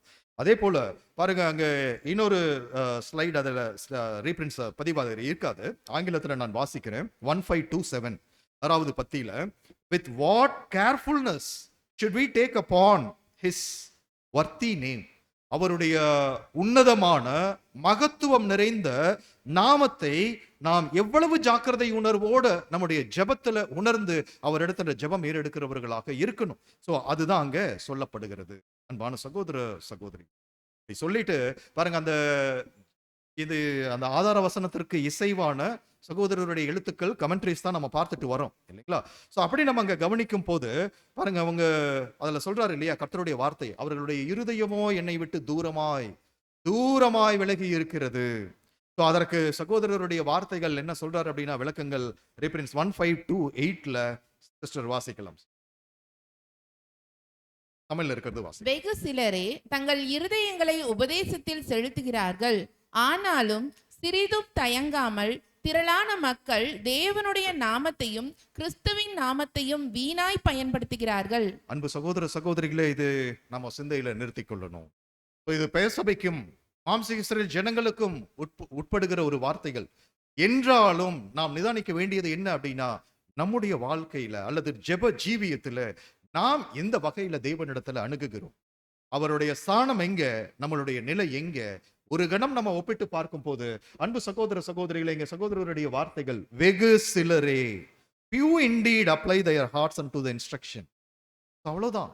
ரொம்ப சிலர் மாத்திரமே அதை உணர்ந்து ஒவ்வொரு நாளிலும் தேவனிடத்துல சேருகிற அந்த ஜெபம், அந்த உணர்வு பூர்வமாக இருதயத்தால ஒன்றித்த ஒரு வார்த்தைகளால் அங்க அவரிடத்துல நெருங்குகிறவர்களாக இருக்கிறார். Yet without least hesitation, கொஞ்சம் கூட தயக்கம் இல்லாம மல்டிடியூட்ஸ், திரளான ஜனங்கள் என்னதான் பண்றாங்க அப்படின்னா, take the name of God and of Christ in vain, தேவனுடைய நாமத்தையும் கர்த்தருடைய நாமத்தையும் வீணில அவர்கள் எடுத்துக்கொள்ளுகிறவர்களாக இருக்கிறாங்க.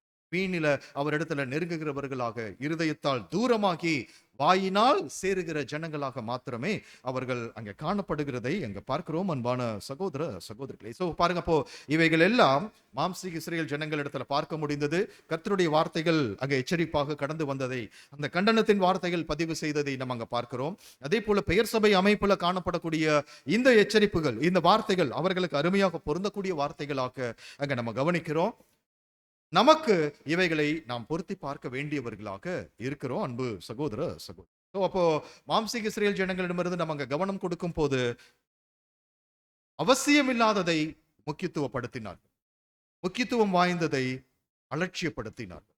இதுதான் அவர்களிடம் காணப்பட்ட விஷயம். அன்பு சகோதர சகோதரிகளே, அப்போ ஆவிக்குரிய இஸ்ரேலர்களாக அழைக்கப்பட்ட நாம் எப்படி நம்ம பார்த்து கொண்டிருக்கிறோம்? எவ்வளவு தூரம் முக்கியத்துவப்படுத்த வேண்டியதை முக்கியத்துவப்படுத்தி கொண்டிருக்கிறோம்?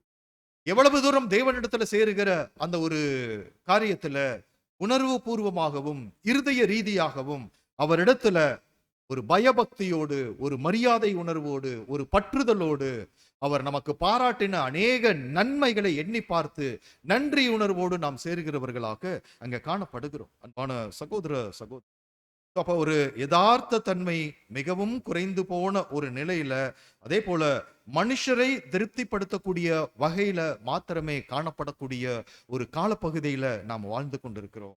ஆன சகோதர சகோதரி, தேவைகளை நம்ம சிந்தையில நிறுத்தணும். சோ இப்போ நமக்கு நம்ம பொருத்தி பார்க்கும் போது இந்த ஆவிக்குரிய முக்கியத்துவங்கள் அப்படின்னா, கர்த்தருடைய வார்த்தையிலிருந்து, அந்த சம்பவத்தின் பின்னணியிலிருந்து, அதற்குரிய விளக்கங்கள் மூத்த சகோதரர்களுடைய எழுத்துக்கள் இருந்து பார்க்கும்போது இவ்வளவு நேரம் இந்த காரியங்களை எல்லாம் நம்ம கற்றுக்கொண்டோம். சோ இப்படி நம்ம பார்த்துட்டு, அப்போ தேவன் நமக்கு, ஆவிக்குரிய இஸ்ரவேலர்களுக்கு முக்கியத்துவம் வாய்ந்த காரியங்களாக எவைகளை எல்லாம் தேவன் கொடுத்திருக்கிறார். இது அந்த முக்கியத்துவம் வாய்ந்த காரியங்களை நாம் எவ்வளவாக உயர்த்தி பிடிக்கிறவர்களாக, எவ்வளவாய் நம்முடைய வாழ்க்கையில அவைகளுக்காக பிரயாசம் எடுக்கிறவர்களாக, அதற்கென்று நம்ம முயற்சி செய்கிறவர்களாக காணப்படுகிறோம் என்பதை நாம் நிதானிக்கணும் அன்பு சகோதர சகோதரி. சரி, அப்போ முக்கியத்துவம் வாய்ந்த காரியங்கள் அப்படின்னா, ஒருவேளை பதில்கள் என்னென்னமெல்லாம் முக்கியத்துவம் வாய்ந்த காரியங்கள் ஆவிக்குரிய இஸ்ரவேலர்களுக்கு கொடுக்கப்பட்டிருக்கிறது அப்படின்னா என்னென்னமெல்லாம் நம்ம சொல்லலாம், நிறைய லிஸ்ட்ல சொல்லலாம். சரிங்களா? ஸோ இந்த நாளில் நம்ம எல்லாத்தையும் பார்க்க போறது இல்லை, 1 அல்லது 2 காரியங்கள் மாத்திரம் நம்ம பார்த்து நம்ம நிறைவு செய்யலாம். ஆனா எதெல்லாம் ஆவிக்குரிய இஸ்ரவேலர்களுக்கு முக்கியத்துவம் வாய்ந்தது என்று நாம் கற்று வந்திருக்கிறோம், அல்லது நம்ம நினைவில் வைத்திருக்கிறோம், அல்லது அதற்காக பிரயாசங்கள் எடுத்துக்கொண்டிருக்கிறோம் அப்படின்னா எவைகளை எல்லாம் நம்ம சொல்லலாம். ஜெபம், ஓகே, சகோதரி சொல்லக்கூடிய ஒரு கருத்து. ஓகே, ஜெபம். வேறங்க? சகோதர ஐக்கியம். ஓகே, சகோதர ஐக்கியம். ஸோ இது ஒரு முக்கியத்துவம் வாய்ந்த கருத்துல சகோதரி ஜெபம் ஒன்று சொன்னாங்க, சகோதர ஐக்கியம் ஒன்று. வேற என்ன கருத்து சொல்லலாம்? சரியா கேட்கல. தேவனுடைய வார்த்தைக்கு முற்றும் முடிய கீழ்ப்படிவது. ரொம்ப அருமை. ஓகே, அருமையான ஒரு கருத்து. ஏதோ சொல்லுவது, கிறிஸ்துவின் சாயலை அடைவது, அது ஒரு முக்கியத்துவம் வாய்ந்த ஒரு கருத்து. ஓகே, நல்லது. இந்த கருத்துக்கள் எல்லாமே அருமைதான். நீங்க இன்னும் வேற கருத்துக்கள், ஒருவேளை பதில்கள் சகோதர சகோதரிகள் வேற என்ன சொல்லலாங்க? உடன்படிக்கையை காத்துக்கொள்ளுகிற விஷயம். ஓகே, உடன்படிக்கையை காத்துக்கொள்ளுகிற விஷயம். ஓகே, அடுத்தது வேற வேற என்ன முக்கியமா நம்ம முக்கியத்துவப்படுத்த வேண்டிய காரியங்கள் வேற என்னதுங்க? குணலட்சணத்துல வளர்ச்சி. ரொம்ப அருமை. குணலட்சணத்துல வளர்ச்சி, குணலட்சணத்தை காத்துக்கொள்ளணும். ஓகே, அடுத்ததுங்க வேற ஏதாவது? பாரம்பரியங்களை விட்டு விடுவது. ஓகே, நல்லது. அன்பு சகோதர சகோதரிகளை, நீங்க சொன்ன எல்லா கருத்துக்களுமே நிச்சயமா நம்ம நியாயமா நம்ம எடுத்துக்கொள்ள வேண்டிய கருத்துக்கள். சரி, நம்ம நம்ம சொன்னது போல இது எல்லாமே நம்ம தனிப்பட்ட ஒரு தியானங்கள்ல நம்ம வைத்துக் கொண்டு இருந்தாலும் முக்கியத்துவப்படுத்த வேண்டிய காரியங்கள். ஆவிக்குரிய இஸ்ரேலர்களுக்கு தேவன் முக்கியத்துவம் பாருங்க. இது வசனம் வாசிச்சோம்னா நம்மளுக்கு இன்னும் அதிகமா தெரிஞ்சிரும். ராஜ்யம் மற்றும் நீதி, கர்த்தருடைய வார்த்தை மலை பிரசங்கத்துல அவர் சொல்லக்கூடிய பாருங்க.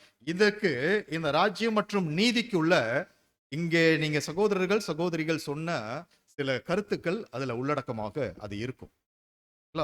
ராஜ்யம் மற்றும் நீதி ஒரு ஆவிக்குரிய இஸ்ரேல் ஜனங்களுக்கு முக்கியத்துவம் வாய்ந்த ஒரு விஷயமாக அங்கே முன்வைக்கப்படுகிறதை நம்ம அங்க பார்க்கிறோம். அன்பான சகோதர எப்படி சொல்லலாம் அப்படின்னா பாருங்க, கர்த்தருடைய வார்த்தை மத்தேயு 6ஆம் அதிகாரம் 33வது வசனம் நம்ம வாசிக்க. முதலாவது தேவனுடைய ராஜ்யத்தையும் அவருடைய நீதியையும் தேடுங்கள், அப்பொழுது இவைகளெல்லாம் உங்களுக்கு கூட கொடுக்கப்படும். பாருங்க அன்பு சகோதர சகோதரிகளே, கர்த்தருடைய வார்த்தை நம்ம அறிந்த வார்த்தை, நன்கு தெரிந்த பழகின ஒரு பிரசித்தமான ஒரு வார்த்தை. கர்த்தர் என்ன சொல்றார் அப்படின்னா, the first and foremost முதலும் முக்கியத்துவம் வாய்ந்ததுமான ஒரு காரியமாக அவர் முன்வைக்கக்கூடிய காரியம், முதலாவது தேவனுடைய ராஜ்யத்தையும் அவருடைய நீதியையும் தேடுங்கள். அன்பான சகோதர சகோதரி, இது நம்ம அறிந்த காரியங்கள் தான். எவ்வளவு தூரம் பாருங்க, இதுல நீங்க சொன்ன அநேக கருத்துக்கள். இந்த ராஜ்யத்திற்கு தகுதி ஆகணுமா பாருங்க, சகோதரி ஜெபம் அப்படிங்கிற ஒரு கருத்து சொன்னாங்க. அப்ப இந்த ராஜ்யத்தை தேடுகிறவர்களாக, seek the kingdom first and அந்த righteousness, ராஜ்யத்தோடு தொடர்புடைய அந்த நீதி, சோ இதை தேடுகிறவர்களாக நம்ம இருக்கணும். ஆவிக்குரிய இஸ்ரேலர்களுக்கு முக்கியத்துவம் வாய்ந்த ஒரு முதல் கருத்தாக இங்க நம்ம கவனிக்கக்கூடிய காரியம். அப்ப இந்த ராஜ்யம் மற்றும் நீதி குறித்து நம்ம அங்க பார்க்கும்போது இதை எவ்வளவு தூரம் நம்முடைய வாழ்க்கையில முக்கியத்துவப்படுத்தி இருக்கிறோம், அல்லது இந்த ராஜ்யம் மற்றும் நீதியை குறித்து எவ்வளவாய் அந்த சத்திய அறிவை நாம பெற்றுக்கொண்டு இருக்கிறோம், அல்லது இந்த ராஜ்யத்திற்கு தகுதியடையும் விதமாக நம்மை நாம் எவ்வளவு தூரம் ஆயத்தப்படுத்தி கொண்டிருக்கிறோம். அன்பு சகோதர சகோதரிகள், நாம நிதானிக்க வேண்டிய தருணம் இது. ஒரு கடைசி கால பகுதியில நாம் காணப்படுகிறோம்.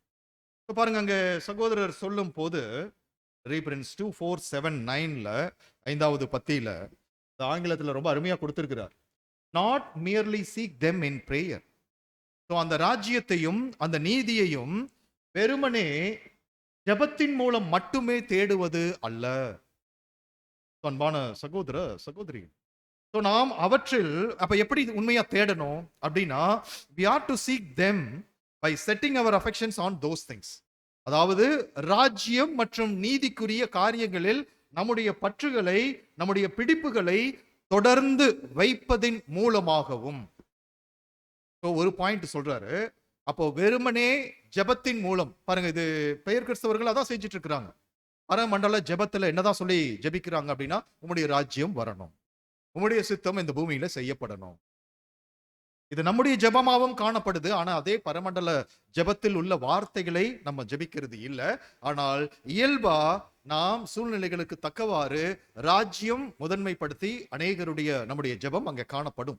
அந்த ராஜ்யத்திற்கு தகுதியாகும்படியான கிரியைகளில் நான் தொடர்ந்து காணப்பட வேண்டும் என்பது நம்முடைய ஜெபமாக, நம்முடைய விண்ணப்பமாக, தேவனிடத்திலான நம்முடைய வேண்டுதலாக அது எப்பவும் அங்க இருக்கணும். அன்பு சகோதர சகோதரிகளே, பாருங்க, அதுதான் அங்க சொல்லப்படுகிறத நம்ம அங்க பார்க்கிறோம். அப்படின்னா அப்போ தேவனுடைய ராஜ்யம், அவருடைய நீதி, அதை தேடணும்னா வெறுமனே வார்த்தைகளில் நாம் தேடுகிறவர்களாக இல்லாம நம்முடைய பற்றுதலை, நம்முடைய பிடிப்புகளை தொடர்ந்து அவைகளின் மீது வைக்கிறவர்களாக இருக்கணும். அன்பான சகோதர சகோதரி, இது ஒரு கருத்து. ப்ரொபோர்ஷனேட்டா அல்லது விகிதாச்சார ரீதியில எவ்வளவுக்கு எவ்வளவு நம்ம ராஜ்யம் மற்றும் நீதியை முதன்மைப்படுத்தி நம்முடைய பற்றுகளையும் பிடிப்புகளையும் அங்க வைக்கும்படியாக அதற்குரிய பிரயாசங்கள்ல நம்ம காணப்படுகிறோமோ, அன்பு சகோதர சகோதரிகளே, அதற்கு இசைவாக, அதற்கு இணையாக இந்த பூமிக்குரிய பற்றுகளில் பிடிப்புகளில் இருந்து நாம் நம்மை விலக்கிக் கொண்டு விடுவித்துக் கொள்ளுகிறவர்களாக அங்க காணப்படணும். பாருங்க, இது எல்லாமே புதிதான காரியம் அல்ல. இவைகள் எல்லாமே நம்ம அறிந்த காரியங்கள் தான். ஆனால் நம்ம நிதானிக்க வேண்டியது என்ன அப்படின்னா, முக்கியத்துவம் வாய்ந்த இந்த கருத்து என்னுடைய வாழ்க்கையில, நாம் ஒவ்வொருவருடைய தனிப்பட்ட வாழ்க்கையில எவ்வளவு தூரம் நடைமுறைப்படுத்தி கொண்டிருக்கிறோம் என்பதை நாம் நிதானிக்கக்கூடிய ஒரு தருணமாக இது காணப்படுகிறது, அன்பு சகோதர சகோதரி. சரிங்களா? சோ அதுதான் மூத்த சகோதரருடைய வார்த்தைகள் எச்சரிக்கையாக அங்க கடந்து வருகிறதை பாருங்க. அப்போ எப்படிதான் நம்ம தேடணும் என்பதற்குரிய விளக்கங்களை சகோதரருடைய வார்த்தைகள் நமக்கு அருமையாக அங்கே கொடுக்கப்படுவதை நம்ம அங்க பார்க்கிறோம், அன்பான சகோதர சகோதரி. அதே போலதான் பாருங்க, அங்க ரீபிரின்ஸ் 5917ல நீங்க அடுத்த ஸ்லைட்ல பார்த்தீங்க அப்படின்னா அந்த ஹைலைட்டிங்கான வார்த்தைகள் மாத்திரமே நம்ம எடுத்துக்கொள்ளலாம் சகோதரருடைய அந்த ரீபிரின்ஸ்ல. 5917ல ஹைலைட்டிங்கான வார்த்தைகள், ராஜ்யத்தின் வகுப்பாராக ஆவதற்கு, அதாவது அந்த அங்கத்தினர்களாக ஆவதற்கு எப்படிப்பட்ட ஒரு மனநிலை அவசியம் அப்படின்னா, ஊக்கமும் ஆர்வமும் மற்றும் ஒரே நோக்கமுடைய மனதும் மிக மிக அவசியம் என்று அங்க சொல்லப்பட்டது. அப்போ இது நம்மிடத்துல எவ்வளவாய் காணப்படுகிறது. ஆனா நம்ம யோசித்து பார்க்கலாம், இந்த ஒரு ஊக்கம், ஆர்வம், ஒரே நோக்கமுடைய மனது, இந்த காரியங்களிலிருந்து நம்மை வழிவிலக செய்வதற்கு, நம்மை டீவியேட் பண்ண செய்வதற்கு அநேக காரியங்கள் இந்த உலகத்துல இருக்கு. அநேக ஈர்ப்புகளும் அநேக கவர்ச்சிகளும் நமக்கு முன்பாக வைக்கப்பட்டு இருக்கிறது. ஆனா ஆவிக்குரிய இஸ்ரேல் ஜனங்களாகிய உண்மை புது சிருஷ்டி என்னதான் பண்ணணும்னா, அந்த ராஜ்யம் மற்றும் நீதியை பிரதானமாக தன்னுடைய வாழ்க்கையில அங்கே அதற்கு தகுதியாகும்படியான பிரயாசங்களில் அவர் காணப்பட வேண்டும். பாருங்க, அதை சொல்லிட்டு நிறைய நீங்க அந்த ரெஃபரன்ஸ் பின்னாடி படிக்கலாம், அல்லது ஒருவேளை நீங்க அநேக தியானங்கள் அதுல செய்திருக்கலாம். பாருங்க, அங்க ஹைலைட்டிங் அடுத்த வார்த்தைகள் நம்ம அங்க கவனம் கொடுக்கும் போது, அநேகர் இப்படி சொல்லிட்டு, அநேகர் எதை குடிப்பது, எதை உண்பது, எதை உடுத்துவது என்று வாடிக்கைக்கு உரியவைகளால் ஈர்க்கப்பட்டுள்ளனர். இதுதான் இன்னைக்கு நிதர்சனமாக ஈவன் வேதமானவர்களாக விசேஷித்த அழைப்பு பெற்ற ஜனங்களாக இருந்துட்டாலும் இந்த காரியங்கள் இன்னைக்கு நம்ம மத்தியில இயல்பாக நுழைந்து விட்ட காரியங்களாக அது காணப்படுகிறது. அநேகர் எதை குடிப்பது, எதை உண்பது, எதை உடுத்துவது என்று வாடிக்கைக்கு உரியவைகளால் ஈர்க்கப்பட்டுள்ளனர். இது உதாரணத்திற்கு இங்க சகோதரர் கொடுக்கிறார். எப்படிப்பட்ட ஒரே நோக்கமுடைய மனதுடையவர்களாக இருக்கணும், அந்த ஒரே நோக்கம் என்பது எதன் மீது வைக்கிறவர்களாக இருக்கணும், ஆனா எப்படிப்பட்ட ஈர்ப்புகள் அங்க காணப்படுகிறது என்பதையும் அங்கே சகோதரர் முன்வைக்கிறத நம்ம அங்க பார்க்கிறோம். அப்ப இது மாம்சீக இஸ்ரேல் ஜனங்களுக்கு அன்னைக்கு அப்படித்தான் இருந்தது இல்லைங்களா? சோ அப்போ அன்னைக்கு அவர்கள் கூட இப்படித்தான் இருந்தாங்க. ராஜ்யம் குறித்த சுவிசேஷம் தான் கர்த்தர் இயேசு பிரசங்கித்தார். அந்த ராஜ்யத்தின் முக்கியத்துவத்தை குறித்துதான் ஊமைகள்ல எடுத்து அங்கே சொன்னார் என்று சொல்லி அங்க பார்க்கிறோம். ஆனாலும் அவர்கள் அதை எவ்வளவாக எடுத்துக்கொண்டார்கள், எவ்வளவு தூரம் முதன்மைப்படுத்தினார்கள், எவ்வளவு தூரம் முக்கியத்துவப்படுத்தினார்கள் அப்படின்னா அதை பண்ணல, தெரியும் நமக்கு இல்லைங்களா? அப்போ மாம்சீக இஸ்ரேல் ஜனங்கள் அன்னைக்கு வேறு விதத்தில் இருந்தாங்க. அவர்களுக்கு கொடுக்கப்பட்ட உபதேசங்கள், போதனைகளை எல்லாம் கடந்து இன்னைக்கு ஆவிக்குரிய இஸ்ரேலர்களாகிய நாம் அப்ப எதை முக்கியத்துவப்படுத்தி கொண்டிருக்கிறோம்? பாடத்தின் சாரம் நம்ம அப்பப்போ நினைவுபடுத்திக் கொள்ளலாம். அவசியம் இல்லாததை முக்கியத்துவப்படுத்தினாங்க, முக்கியத்துவம் வாய்ந்ததை அலட்சியப்படுத்தினாங்க. அப்ப இங்க நம்ம கவனிக்கிறோம், ஒரு ஆவிக்குரிய இஸ்ரேலர்களாகிய நமக்கு எது முக்கியம் என்று சொல்லி கர்த்தர் நமக்கு போதனை கொடுத்திருக்கிறாரு அப்படின்னா, நாம் எவைகளால் ஈர்க்கப்பட்டுள்ளோம் அல்லது முக்கியத்துவம் வாய்ந்த காரியங்களில் நம்முடைய பிரயாசங்கள் காணப்படுகிறதா என்பதை நாம நிதானிக்கணும். இன்னைக்கு நமக்கு முன்பாக, அன்னைக்கு அவர்கள் முன்பாக இருந்த ஈர்ப்புகள் அப்படின்னா அதை காட்டிலும் பல மடங்கு அதிகரித்த தீவிரித்த நிலைதான் இன்னைக்கு காணப்படுகிறது. இன்னைக்கு அந்த ஈர்ப்புகளும் கவர்ச்சிகளும் என்பது மிகவும் அதிகம் இல்லைங்களா? நம்மை வழிவிலக செய்வதற்கு அநேக ஈர்ப்புகள், கவர்ச்சிகள் நமக்கு முன்பாக அது வைக்கப்பட்டுள்ளது, அன்பு சகோதர சகோதரி. அப்படி சொல்லிட்டு தான் பாருங்க, அங்க அடுத்த ஹைலைட்டிங், தேவனுடைய ராஜ்யத்தை தங்களது முதன்மையான விருப்பமாக ஏற்படுத்தி கொண்டிருக்க வேண்டும், உலக காரியங்களை அல்ல, அன்பு சகோதர சகோதரிகளே. அதை நம்ம சிந்தையில நிறுத்திக் கொள்ளலாம். இது சொல்லிட்டு பாருங்க, அடுத்த ஸ்லைட்ல பார்க்கும் போது அங்க இருந்த மாம்சீக இஸ்ரேல் ஜனங்கள் எப்படி இருந்தாங்க அப்படின்னா, வாசிங்க சிஸ்டர் அது. அநேக யூதர்கள் தங்கள் போதகரிடத்தில் தீர்க்கமாக இருக்க தயாராக இல்லை. அவர்கள் தங்களுடைய வியாபார திட்டங்கள், அரசியல் திட்டங்கள், சமூக நிகழ்ச்சிகள் போன்ற தங்களுடைய சொந்த திட்டங்களையே கை கொண்டிருந்தனர். எனவே தாங்கள் தொட்டு அறிய முடியாத மற்றும் புரியாததாய் தோன்றுகிற ஒரு ராஜ்யத்தை பெறுவதற்காக எல்லாவற்றையும் விட்டுவிடுங்கள் என்று இயேசு கொடுத்த இந்த அழைப்பை ஏற்று உடனடியாக சம்மதிக்க அவர்களால் முடியாதிருந்தது. Okay sister. சகோதர சகோதரிகளே, இது மாம்ச இஸ்ரேல் ஜனங்கள் யூதர்களுக்கு கொடுக்கப்பட்ட வார்த்தைகளாக நாம் அங்க கவனிக்கிறோம். இதை அப்படியே அவர்களுக்கு என்று மாத்திரம் நாம் விட்டு போகாதபடி இதை நம்மோடு நமக்கு இந்த வார்த்தைகளை பொருத்தும் போது, அன்பு சகோதர சகோதரிகளே, அநேக யூதர்கள் என்று வரக்கூடிய இடத்துல நம்மை பொருத்தி கொள்ளலாம் இல்லைங்களா? தங்கள் போதகர் இடத்துல, நம்முடைய போதகர் இடத்துல நாம் எவ்வளவு தீர்க்கமாக இருக்க ஆயத்தமாய் காணப்படுது.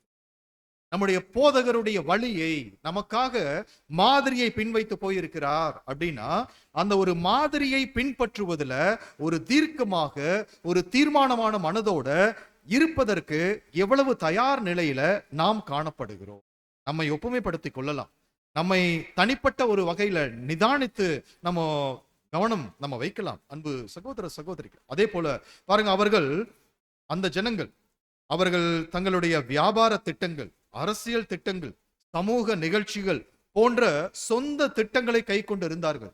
இன்னைக்கு நமக்கு நம்ம பொருத்தி பார்க்கலாம். நம்ம எப்படி? ஒருவேளை இதே போன்ற ஒரு நிலைதான் நம்மிடத்திலையும் காணப்படுகிறதா? யோசித்து பார்க்கலாம். தாங்கள் தொட்டு அறிய முடியாத அல்லது புரியாததாய் தோன்றுகிற இது இன்னைக்கு அநேகர் இடத்துல நம்ம சொல்ல முடியும் இல்லைங்களா? சோ அது ராஜ்யம். புதிய அந்த சத்தியங்களை கேட்கும் போது ரொம்ப பிரமிப்பா பார்த்தோம், ரொம்ப பிரம்மாண்டமா பார்த்தோம், ரொம்ப ஆசீர்வாதமா அதை ரொம்ப பெரிதாக பார்த்தோம் இல்லைங்களா? ஆனா அன்பு சகோதர சகோதரிகளே, காலங்கள் கடந்து போக இந்த ஒரு உடன்படிக்கை வாழ்க்கையில, இந்த ஒரு நெருக்கத்தின் பாதையில இவைகள் எல்லாம் என்ன ஆயிடுச்சு இன்னைக்கு அப்படின்னா, ரொம்ப எளிமையாக எடுத்துக்கொள்ளக்கூடிய காலங்கள் நீட்டிக்கப்பட்டுட்டே இருக்கு என்ற ஒரு எண்ணம் இயல்பாக ஒருவருக்குள்ள வந்து விடுவது அது இயல்புதான் அன்பு சகோதர சகோதரர். அதனாலதான் அறிய முடியாத, இப்ப ராஜ்யம் எப்படி இருக்கும்? ஒருவேளை நம்ம முழுமையாக அறிந்து கொண்டோமா அப்படின்னா இல்ல, கிளிம்சஸ் தான், சின்ன சின்ன சிதறல்கள் மாத்திரமே நம்ம பெற்றுக்கொண்டு இருந்திருக்கிறோம்.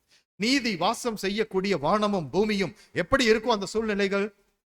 ஒருவேளை சின்ன சின்ன உதாரணங்கள் சொல்லணும் அப்படின்னா, நம்ம வெளியில மற்ற வெளி தேசங்கள், இங்க தேசங்கள் நம்ம எடுத்து பார்க்கும் போது ஊழல், வஞ்சகம், ஏமாற்றம், ஏமாற்றுகிறவர்கள் இப்படி நிறைய, ஒருவேளை வெளியில நம்ம யோசித்து பார்க்கும் போது இவைகளுக்கெல்லாம் கொஞ்சம் அப்பாற்பட்ட காரியங்கள் அங்க காணப்படும். மற்ற அநேக தேசங்கள் எல்லாம் ரூல்ஸ் ஸ்ட்ரிக்டா ஃபாலோ பண்ணணுமா? சோ இங்க அது எவ்வளவு தூரம் கடைபிடிக்கப்படுகிறது, வெளி தேசங்கள்ல எவ்வளவு தூரம் கடைபிடிக்கப்படுகிறது. நம்மை காட்டிலும் கீழான நிலையில் இருக்கக்கூடிய தேசங்களும் இருக்கிறாங்க, நம்மை காட்டிலும் மேல வளர்ந்த தேசங்கள் என்று சொல்லக்கூடிய தேசங்கள்ல ஏன் அந்த வளர்ச்சி அவர்களுக்கு அப்படின்னா, பாருங்க, அந்த ஒழுங்கு, அந்த டிசிப்ளின், அந்த ஸ்டாண்டர்ட், அதை பின்பற்றக்கூடியதுல அவர்கள் தங்களை ஒப்புக் கொடுக்கக்கூடிய விதம் இங்க அப்படி இல்லை. அன்பு சகோதர சகோதரிகளே, அது இந்த தேசத்தை காட்டிலும் இன்னும் கீழான நிலையில் இருக்கக்கூடிய தேசங்களையும் நம்ம அறிந்திருக்கிறோம். அப்படின்னா பாருங்க, அப்போ அங்கெல்லாம் நம்ம ஒரு கணம் சிந்தித்து பார்க்கும் போது, ஒருவேளை ராஜ்யத்தினுடைய காரியங்கள் கொஞ்சம் சதவீதம் இந்த தேசங்கள் எல்லாம் செயல்பட்டு கொண்டு இருக்கிறத நம்ம பார்க்க முடியும். அன்பு சகோதர சகோதரி, முழுமையா அல்ல, அது நீதி வாசம் செய்யக்கூடிய ஒரு பிசாசானவனும் உலகம் சார்ந்த கீழ்த்தரமான காரியங்களும் இல்லாத அந்த ஒரு ராஜ்யம் அது எப்படிப்பட்டதாக இருக்கும்? நம்ம ஒரு கணம் நம்ம சிந்தித்து பார்க்கலாம். அதற்குரிய காலை தீர்மானங்கள் எல்லாம் இருக்கு இல்லைங்களா? செவ்வாய்க்கிழமை காலை தீர்மானமாக இருக்கட்டும், சனிக்கிழமை தீர்மானமாக இருக்கட்டும், இதிலெல்லாம் நம்ம அங்க பார்க்க முடியும். அப்படின்னா அந்த ராஜ்யம் பாருங்க, இப்போ இங்க அதுதான் அங்க சொல்றார் சகோதரர், அறிய முடியாத, தொட்டு அறிய முடியாத மற்றும் புரியாததாய் தோன்றுகிற ஒரு ராஜ்யத்தை பெறுவதற்காக எல்லாவற்றையும் விட்டுவிடுங்கள் என்று கர்த்தர் கொடுத்த அழைப்பை அவர்கள் பெரிதாக எடுத்துக்கொள்ளல.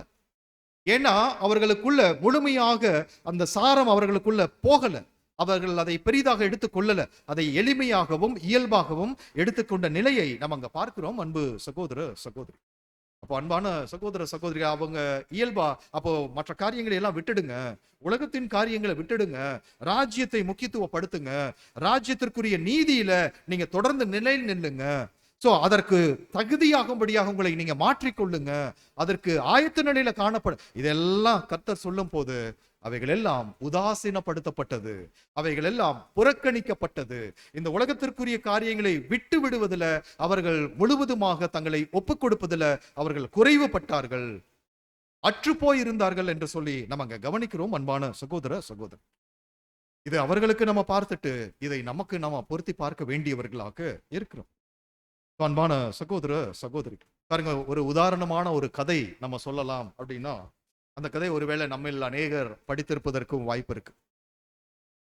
ஒரு அப்பா மற்றும் மகளுக்கு இடையிலான ஒரு கதை. அது என்ன அப்படின்னா, அந்த மகள் ஒரு சிறிய ஒரு மகள். ஸோ அந்த மகளை அவங்களுடைய தாயார் என்ன பண்றாங்கன்னா, சந்தை வெளிக்கு கூட்டிட்டு போறாங்க.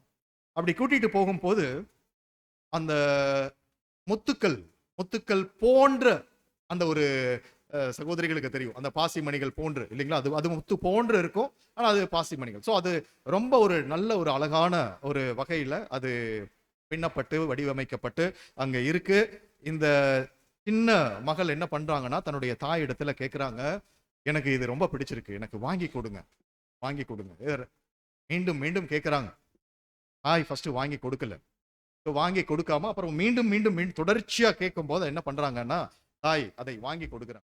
ரொம்ப ஒரு என்ன சொல்லலாம் அப்படின்னா, விலை குறைந்த ஒரு அந்த முத்துக்களை போன்ற அந்த இமிட்டேஷன் செயின்ஸ் எல்லாம் சொல்றோம் இல்லைங்களா, அந்த மாதிரி முத்துக்களை போன்ற அந்த ஒரு பாசிமணி. ஸோ அதை வாங்கிடுறாங்க. அந்த சின்ன மகளுக்கு இந்த ஒரு பாசிமணி எப்படி இருக்கு அப்படின்னா, அந்த முத்துமணி ரொம்ப பெருசா நினைக்கிறாங்க. ஏன்னா அந்த மகளுக்கு அது தெரியாது, அது எவ்வளவு விலை, அது உண்மையாவே ஒர்த்தா, அது மதிக்கத்தக்கது, இதெல்லாம் அவங்களுக்கு தெரியாது. ஆனா அந்த சின்ன மகள் அதை ரொம்ப பெருசா நினைச்சுக்கிறாங்க. அது ரொம்ப பிடிச்சிருக்குது, ரொம்ப ஒரு கவனம் கொடுக்கறாங்க. அப்போ இதெல்லாம் இருக்கு. ஆனா அன்னைக்கு சாயந்தர வேளையில அந்த மகளுடைய தகப்பன் வீட்டுக்கு வரார். அப்படி வீட்டுக்கு வரும்போது அந்த தகப்பன் இடத்துல அந்த சின்ன மகள் கொண்டு வந்து அந்த முத்துமணியை காமிக்கிறாங்க. அப்பா, இதை எனக்கு வாங்கி கொடுத்தாங்க, அம்மா வாங்கி கொடுத்தாங்க, எனக்கு ரொம்ப பிடிச்சிருக்கு இந்த முத்துமணி. அப்படி சொல்லும் போது அங்கே ஓகே, அந்த தகப்பனும் ரொம்ப கேட்டுட்டு விட்டுட்டார். அதுக்கப்புறமா ஒரு நைட் அந்த மகளை தூங்க வைக்கிறதுக்கு பெட் டைம் ஸ்டோரிஸ் சொல்லணும், அதாவது படுக்கையில் ஒரு கதை சொல்லி அவங்கள உறங்க வைக்கணும். அப்படியெல்லாம் ஸ்டோரி சொல்லி அந்த தகப்பன் உறங்க வைக்க வரார். அப்படி உறங்க வைக்க வரும்போது அந்த ஒரு தூக்க மயக்கத்தில் இருக்கும் போது அந்த மகளிடத்துல இந்த தகப்பன் கேட்கிறார், மணியை எனக்கு கொடுக்குறியா அப்படின்னு சொல்லி கேட்கிறார். இந்த சின்ன மகள், ஐயோ டாடி, நீங்க என்கிட்ட எது கேட்டாலும் சரி நான் உங்களுக்கு கொடுக்குறேன், நீங்க ரொம்ப பாருங்க, எனக்கு இது ரொம்ப பிடிக்கும், எனக்கு இன்னும் இந்த காரியம் அது ரொம்ப பிடிக்கும், இந்த ஒரு பொருள் எனக்கு இன்னும் ரொம்ப பிடிக்கும், இதெல்லாம் நீங்க கேட்குறீங்களா, இதெல்லாம் நீங்க எடுத்துக்கோங்க டாடி, இது எனக்கு ரொம்ப பிடிக்கும், நான் விடமா, இது எனக்கு வேணும் டாடி, எனக்கு ரொம்ப பிடிச்ச அம்மா கிட்ட அடம் பிடிச்சு நான் வாங்கி இருக்கிறேன், நான் தரல. ஸோ இது தொடருது. அன்பு சகோதர சகோதரிகளே, இது ஒரு 2-3 நாள், ஒரு 4-5 நாள் அது தொடருது. ஸோ ஒரு 10 நாட்கள் வரையிலுமே ஒவ்வொரு நாளும் அந்த தகப்பன் வந்து அதை கேட்கிறார், அதை கொடு. நோ, இந்த மகளுக்கு வேற எந்த விலை உயர்வான பொருளை கேட்டாலும் நான் கொடுக்கறதுக்கு தயார், இதை கொடுக்கறதுக்கு ரெடி இல்லை. அப்படி இருக்கிறாங்க அன்பு சகோதர சகோதரி. ஒரு நாள் என்ன ஆகுதுன்னா, தகப்பன் வேலை முடிந்து வீட்டுக்கு வரார். அந்த சின்ன மகள் மிகுந்த சோகத்துல இருக்கிறாங்க, ரொம்ப சோகம். ஏன் அப்படின்னா, அந்த பாசி எதுலையோ சிக்கி அதை இழுத்து அதை அருந்து போய் அதெல்லாம் சிதறி போய், அது என்ன ஆயிடுச்சு அப்படின்னா, அதனுடைய நிலையில அது இல்லை. சகோதர சகோதரி, அத தகப்பனிடத்துல வந்து அந்த மகள் சொல்றாங்க, நீங்க என்கிட்ட கேட்டுட்டே இருந்தீங்க, இந்த பாசி இன்னைக்கு அருந்து போச்சு, இது எனக்கு ரொம்ப பிடிச்சிருந்தது, எனக்கு என் மனதுக்கு ரொம்ப நெருங்கின ஒரு பொருளாக இது இருந்தது, ஆனா இது இல்லை அப்படிங்கிற போது, அப்போ தகப்பன் என்ன பண்றாரு அப்படின்னா, உண்மையாவே ஒரு விலை உயர்ந்த முத்துக்களால் ஆன அந்த மணியை எடுத்து மகளுடைய கரத்துல கொடுக்கிறார். அப்ப அதை பார்க்கும்போது அந்த மகளுக்கு ரொம்ப உற்சாகம், ரொம்ப சந்தோஷம், மிகப்பெரிய ஒரு சந்தோஷத்திற்குள்ள அந்த மகள் அங்க கடந்து போறத அங்க பாக்குறோம் அன்பு சகோதரர். அப்போ தகப்பன் சொல்றாரு, முதல் நாள்லயே நான் உங்ககிட்ட இந்த ஒரு பொருளை கொடுத்து இதை வாங்கறதுக்கு தான் இருந்தேன், ஆனா உனக்கு அதை விடுறதுக்கு மனசு இல்லை, இப்போ அது போயிடுச்சு, இதை வச்சுக்கோ அப்படின்னு சொல்லிட்டு அங்க தகப்பன் கொடுக்கறத பார்க்கிறோம். அன்பான சகோதர சகோதரிகள், இதே போலதான் ரொம்ப சின்னவர்களாகிய நாம் நிறைய ஒரு அந்த இமிட்டேஷனான அல்லது ஈர்ப்புகள், அந்த கவர்ச்சிகளான காரியங்களை பிடித்து கொண்டிருக்கிறோம். தேவன் நிமித்தமான அந்த ராஜ்யம் மற்றும் நீதி, உயர்வாக பார்க்க வேண்டிய அந்த ராஜ்யம் நீதி, அதை தேவன் நமக்கு கொடுப்பதாக வாக்குத்தத்தம் பண்ணி இருக்கிறார். ஆனா அதற்குரியவைகளை பிடித்து கொள்ளாதபடி ரொம்ப அந்த இமிட்டேட்டட் விஷயங்களை நம்ம இன்னைக்கு ஈர்ப்புகளாக, கவர்ச்சிகளாக, நமக்கு பிடித்தவைகளாக நம்ம பிடித்து கொண்டிருக்கிறத நம்ம அங்க பார்க்கிறோம். அன்பான சகோதர சகோதரிகள், அப்போ அந்த விலையேற பெற்றவைகளை நாம பெற்றுக்கொள்ள வேண்டும் என்றால் பாருங்க, இந்த தகப்பன் விலையேற பெற்ற உண்மையான அந்த முத்துக்களை கொடுப்பதற்கு ஆயத்தமா இருந்தார். ஒருவேளை முதல் நாள் அந்த மகள் அதை கொடுத்திருந்தா அது கிடைச்சிருக்கும். அது என்ன ஆச்சு, காலங்கள் கடந்து போகிறத ஒரு சின்ன உதாரணமாக தான் நம்ம அங்க பாக்குறோம் இல்லைங்களா. பாருங்க, அது ஒரு விலை மலிவான ஒரு விஷயம், ஆனா அதை விட்டு விடுவதற்கு மனசு இல்லை. அதே போல காரியங்கள் இன்னைக்கு நம்ம மத்தியில உண்மையாகவே தேவனுடைய ராஜ்யம், அவர் அந்த ராஜ்யத்திற்குரிய நீதி, அவைகளை தேடுகிறது என்பது எப்படிப்பட்டது, அதற்கு தகுதியாகுவது என்பது எப்படிப்பட்டது, நம்முடைய நிலை எப்படிப்பட்ட ஒரு நிலை, அதற்கு தகுதியாவது என்பது எப்பேற்பட்ட ஒரு உச்சபட்சமான ஒரு நிலை, ஆளுகைக்குரிய ஒரு நிலை, சிங்காசனத்தில் அவரோடு அமர்ந்திருக்கக்கூடிய ஒரு நிலை, ஆளுகை செய்யக்கூடிய ஒரு நிலை அப்படின்னா, அந்த மகிமையின் நிலையை எல்லாம் நம்ம எப்பவும் சிந்தையில வைத்து நம்ம அதற்குரிய செயல்கள், கிரியைகளை நடப்பிக்கிறவர்களாக நம்ம காணப்பட வேண்டும். அன்பு சகோதர சகோதரி, அதுதான் நம்ம முக்கியத்துவப்படுத்த வேண்டிய காரியம். ஆனா இன்னைக்கு நம்ம மத்தியில அந்த கதையில பார்த்தது போலதான் ஒரு மலிவான காரியங்கள் நம்ம மத்தியில ஈர்க்கத்தக்கதாக ஈர்ப்பது போன்ற அநேக காரியங்கள் இன்னைக்கு நம்ம மத்தியில அது கடந்து வந்துட்டதை நம்ம அங்க கவனிக்கிறோம். அன்பான சகோதர சகோதரிகள், பாருங்க, அப்போ இப்படியாக அந்த ராஜ்யத்தையும் நீதியையும் தேடுகிற ஜனங்களுக்கு பாருங்க, அங்க தேவன் என்னதான் சொல்றார் அப்படின்னு சொல்லி பார்க்கும்போது, அப்பொழுது இவைகள் எல்லாம் உங்களுக்கு கூட கொடுக்கப்படும் என்று அங்கே சொல்றார். பாருங்க, அது அங்கே ஸ்லைட்ல இருக்காது, 4, 5, 6, 7 ரீபிரிண்ட்ஸ்ல பார்க்கும் போது, God will look out for the earthly interests, பூமிக்குரிய எல்லா விஷயங்களையுமே தேவன் என்ன பண்ணுவார் அப்படின்னா பார்த்து கொள்ளுவதாக வாக்குத்தத்தம் பண்ணி இருப்பதை கர்த்தர் மூலமாக அங்க பதிவு செய்கிறதை நம்ம அங்க கவனிக்கிறோம். அன்பான சகோதர சகோதரி, அப்போ தேவன் இப்படியாக பூமிக்குரிய எல்லா விஷயத்தையும் அவர் பார்த்து கொள்ளுவதாக உறுதியளித்திருக்கிறார். யாருக்கு அப்படின்னா, இந்த ஒரு போக்கில், இந்த ஒரு நடபடிகளில் காணப்படுகிறவர்கள். எந்த ஒரு நடபடிகள், ராஜ்யத்தையும் நீதியையும் முக்கியத்துவப்படுத்தி வாழக்கூடிய ஜனங்களுடைய பூமிக்குரிய சகல காரியங்களும், அது படிப்பின் காரியமாக இருக்கட்டும், அது வேலை காரியமாக இருக்கட்டும், அது திருமண காரியங்களாக இருக்கட்டும், அது வளர்ச்சியாக இருக்கட்டும், அது உயர்வாக இருக்கட்டும், எந்த ஒரு சூழ்நிலைகளும் சரி, அன்பான சகோதர சகோதரிகளே, தேவன் பொறுப்படுத்திக் கொள்ளுவதாக வாக்குத்தத்தம் பண்ணி இருக்கிறார். வாக்குத்தத்தம் பண்ணினவர் மாறாதவர், அதில் உண்மையுள்ளவராகவும் இருக்கிறார், அதை நிறைவேற்ற வல்லவராகவும் இருக்கிறார் என்பதை நாம் அறிந்திருக்கிறோம். அப்படின்னா நம்முடைய தேடுதலானது எப்படிப்பட்டதாக இருக்கணும், அதை முன்னாடியே நம்ம பார்த்துட்டோம்.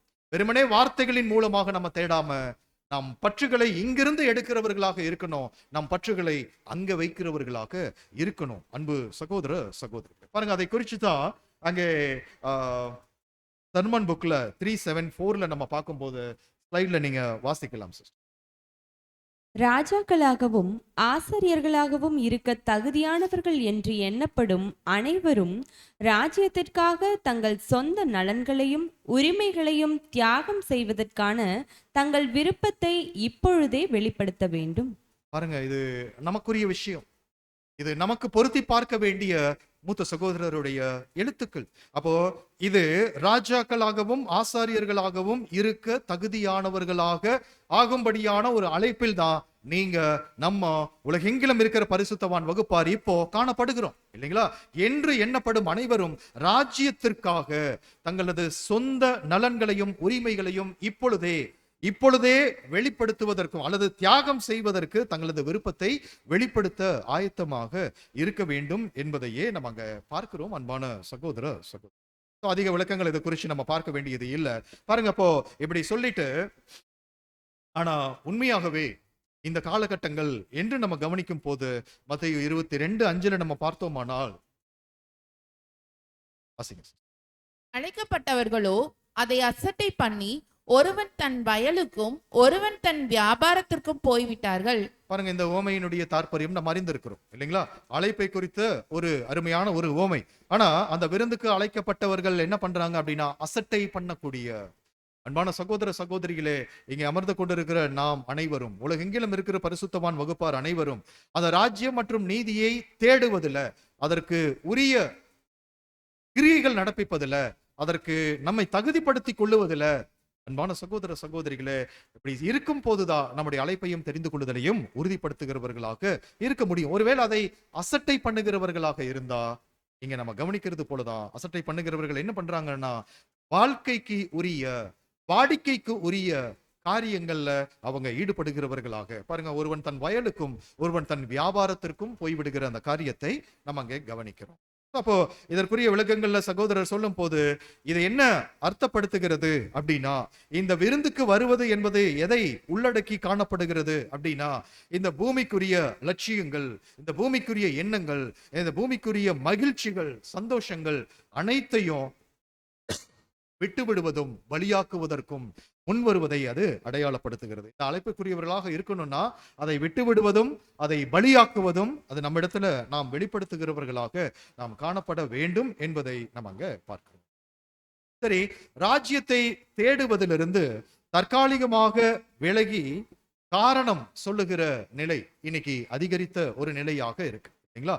சோ ராஜ்யத்தை தேடுவதிலிருந்து தற்காலிகமான ஒரு வழிவிலகுதலுக்குள்ளாக கடந்து போய் காரணம் சொல்பவர்கள் மத்தியில கர்த்தரை நம்ம கவனித்து பார்த்தோமானால் அவருடைய உபதேசங்கள், அவருடைய போதனைகள் அனைத்துமே உணர்வுகளை கொடுக்கக்கூடிய கேள்விகளாகவும் போதனைகளாகவும் அங்கே காணப்பட்டுச்சு இல்லைங்களா? சோ அது போல கர்த்தரை போல உணர்த்தும்படியான கேள்விகளை நம்மை நாம் கேட்டுக்கொள்ள வேண்டியவர்களாக இருக்கிறோம்.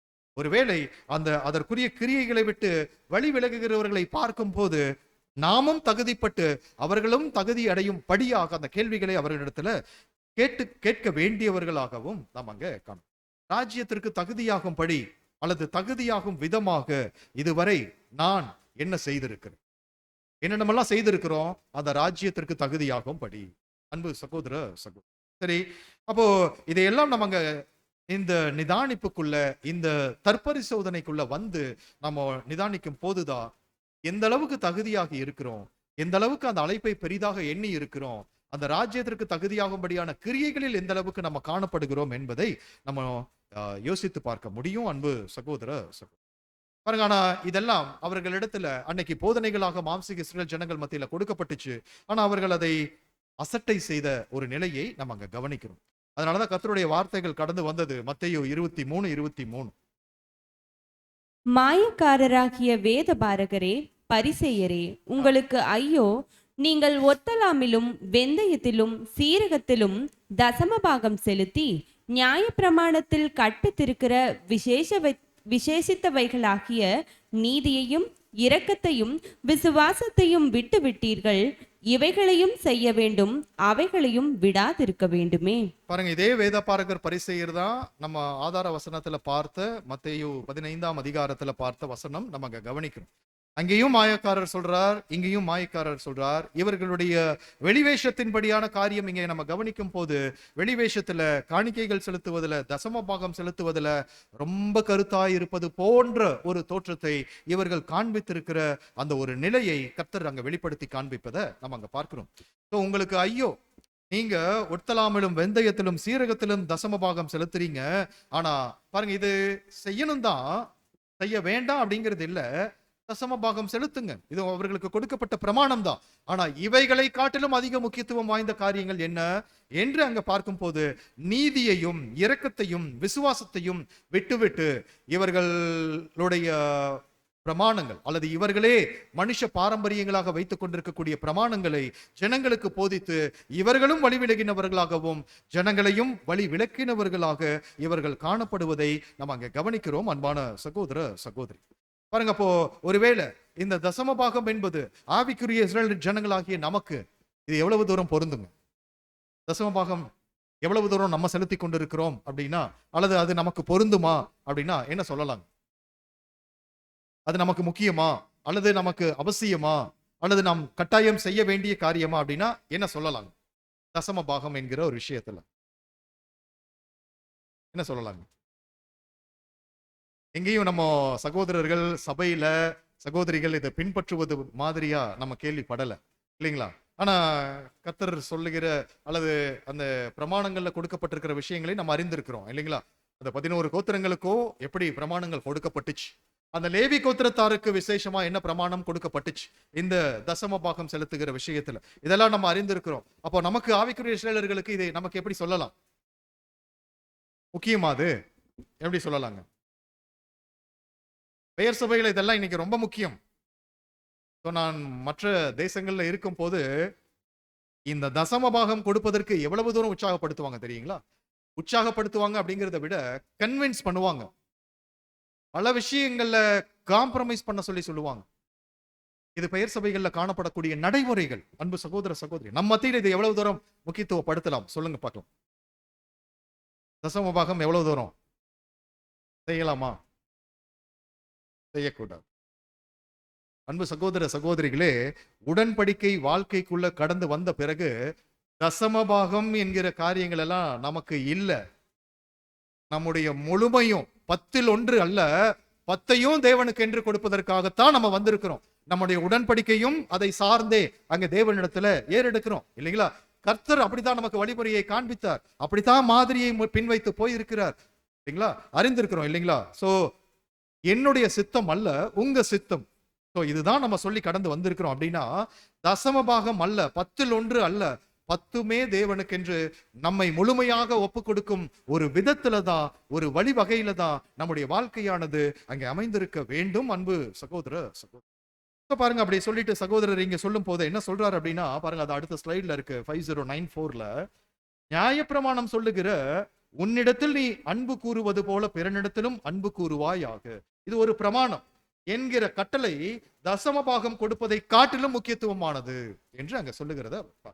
அப்படின்னா தசம பாகம் எவ்வளவு தூரம் முக்கியம், அந்த தசம பாகத்தை காட்டிலும் அந்த நீதி செய்வதும் இரக்கம் செய்வதும் அந்த ஒரு நம்மை முழுமையாக கீழ்ப்படிதலை காண்பிப்பதும் விசுவாசத்தை காண்பிப்பதும் இது அதிக முக்கியத்துவம் வாய்ந்ததாக அங்கே கர்த்தருடைய வார்த்தைகள் நமக்கு உணர்த்துவதை நம்ம அங்க கவனிக்கிறோம். அன்பான சகோதர சகோதரி, சரி, அப்போ இந்த ராஜ்யத்திற்கு தகுதியாகும் படியாக பாருங்க, அந்த ராஜ்யம் மற்றும் நீதி அது முதலும் முக்கியத்துவம் வாய்ந்ததுமான ஒரு காரியமாய் ஆவிக்குரிய இஸ்ரவேலர்களாகிய நமக்கு அது கொடுக்கப்பட்டிருக்கிறது. அப்படின்னா அப்ப இத நம்ம எவ்வளவு தூரம் நடைமுறைப்படுத்துகிறோம் என்பதை நம்ம நிதானிக்கணும்.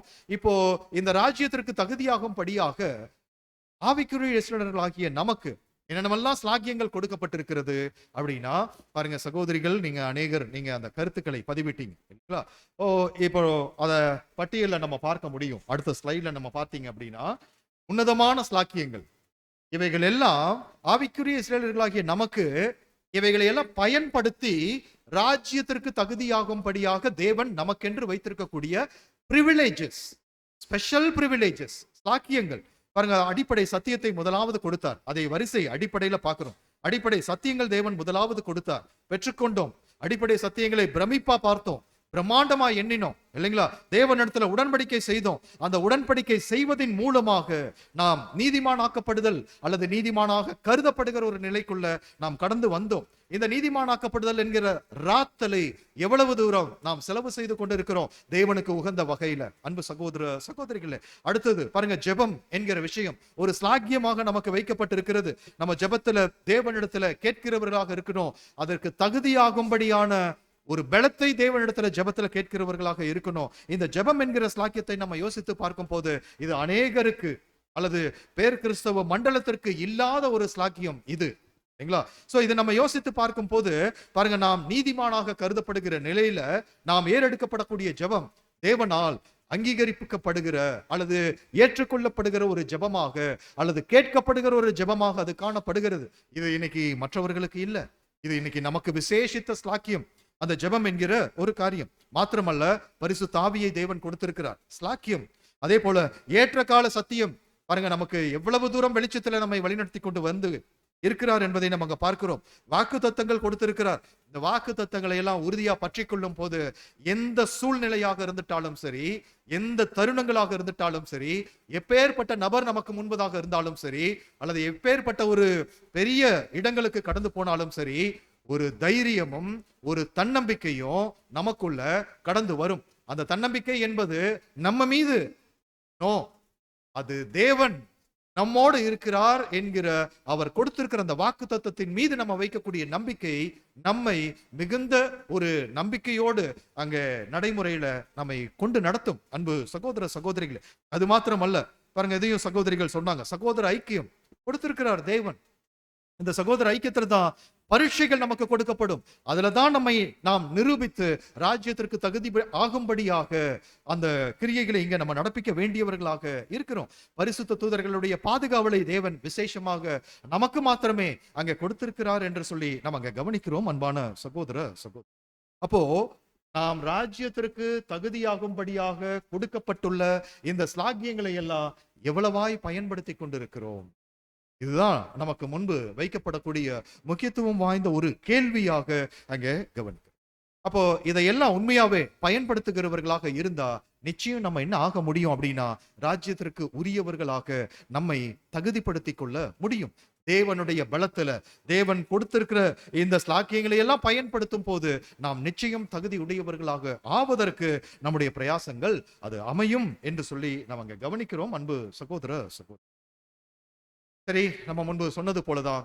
சோ அப்ப ராஜ்யம் மற்றும் நீதி என்பது ஒரு பிரதானமாக அங்கே கர்த்தர் மூலம் கொடுக்கப்பட்ட ஒரு முக்கியத்துவம் வாய்ந்த அந்த ஆவிக்குரிய ஒரு முக்கியத்துவம் வாய்ந்த ஒரு கருத்தாக நம்ம அங்க கவனிக்கிறோம். அன்பான சகோதர சகோதரி, அப்போ இதற்கு நம்ம முக்கியத்துவப்படுத்துகிறவர்களாக இருக்கணும். பாருங்க, இதை கடந்து இன்னும் அடுத்தடுத்த முக்கியத்துவங்கள் என்று சொல்லி நம்ம பார்த்தா சபை கூடி வருதல் என்பது முக்கியத்துவம் வாய்ந்த ஒரு விஷயம். ஸோ நான் இதை குறித்து அதிகமா நம்ம சொல்றது இல்லை, நேரம் கடந்துடுச்சு. நம்ம இதோடு நம்ம நிறைவுக்குள்ள வரலாம். நான் அந்த கருத்துக்களை மாத்திரம் பாயிண்ட்ஸா சொல்லிடுறேன். பாருங்க, அங்க சபை கூடி வருதல் நம்ம மத்தியில எவ்வளவு தூரம் முக்கியத்துவம் வாய்ந்தது நம்ம அறிந்திருக்கிறோம் இல்லைங்களா? எபிரேயர் 10:25 வசனத்துல நம்ம வாசிக்கும் போது சபை கூடி வருதலை சிலர் விட்டுவிடுகிறது போல நாமும் விட்டுவிடாமல், நிறைய கருத்துக்கள் இதுல இருக்கு. ஒருவேளை அநேக கருத்துக்கள் நீங்க கடந்த காலத்துல தியானம் செய்திருக்கலாம். ஆனால் பாடத்தோடு தொடர்ச்சியாக நம்ம தியானிக்கும் போது நமக்கு இந்த கருத்துக்கள் மிகவும் முக்கியத்துவம் வாய்ந்த கருத்துக்கள். ஸோ அந்த ராஜ்யம் மற்றும் நீதி அதை முதன்மைப்படுத்தணும், அதற்கு தகுதி ஆகணும் அப்படின்னா இந்த சபை கூடி வருதல் என்பது நமக்கு இன்னும் அடுத்த முக்கியத்துவம் வாய்ந்த ஒரு கருத்தாக, ஒரு ஆவிக்குரிய காரியமாக நமக்கு முன்பு வைக்கப்பட்டிருக்கிறது. ஸோ இது மாத்திரம் அல்ல, நமக்கான பலியின் ஜீவியம் முக்கியத்துவம் வாய்ந்த ஒரு காரியமாக அது காணப்படுகிறது. அதே சமயத்துல சகோதரிகள் முன்பு சொன்ன அநேக கருத்துக்கள் இல்லைங்களா? ஸோ அதுவும் நம்ம கருத்தில் எடுத்துக்கொள்ளும் போது அவைகள் எல்லாமே ஆவிக்குரிய முக்கியத்துவம் வாய்ந்த காரியங்களாக நம்ம அங்கே கவனிக்கிறோம். ஸோ அப்போ நாம் அந்த பாடத்தினுடைய முன்னுரையில பார்த்தது போலதான் மாம்சீக இஸ்ரேல் ஜனங்கள் அவசியமில்லாததை முக்கியத்துவப்படுத்தினார்கள், முக்கியத்துவம் வாய்ந்ததை அலட்சியப்படுத்தினார்கள் இல்லைங்களா? அந்த வேத பாரகரும் பரிசேயரும் மனுஷ பாரம்பரியங்களை உயர்த்தி பிடித்தாங்க, கர்த்தரோ பிரமாணங்களை உயர்த்தி பிடித்தார், தேவனுடைய சித்தத்தை உயர்த்தி பிடித்தார். அப்ப அதுதான் நமக்கான மாதிரி அப்படின்னா, அவர் கற்றுக் கொடுத்ததுல இருந்து நம்ம கற்றுக்கொள்ளும் போது இந்த ராஜ்யம் மற்றும் நீதி ஒரு பாயிண்ட் நம்ம பார்த்திருக்கிறோம். அடுத்தடுத்த ஒருவேளை தேவனுக்கு சித்தமானால் வாய்ப்புகள் இருக்கும் பட்சத்துல அடுத்த வாய்ப்புகள்ல மற்ற சில முக்கியத்துவம் வாய்ந்த அந்த கருத்துக்கள் பாருங்க. அதுல அந்த சபை கூடி வருதல்னு சும்மா பாயிண்ட் மாத்திரம் நம்ம சொல்லிட்டோம். ஸோ அதுல இன்னும் அநேக ஆவிக்குரிய கருத்துக்கள் அங்கே காணப்படுகிறது. ஒருவேளை வரக்கூடிய நாட்கள் வாய்ப்புகள்ல அதை நம்ம தியானிக்கலாம். ஸோ இவ்வளவு நேரமாக ஆவிக்குரிய முக்கியத்துவங்கள் என்கிற தலைப்புல நம்ம தியானம் செய்திருக்கிறோம். இதை நம்முடைய வாழ்க்கையில நடைமுறைப்படுத்துவதற்கு தேவன் அவருடைய ஆவியை நம் ஒவ்வொருவருக்கும் தந்து வழி நடத்துவாராக. பொறுமையோடு கேட்டு நம் யாவரையும் தேவன் தாமே ஆசீர்வதிப்பாராக. ஆம்.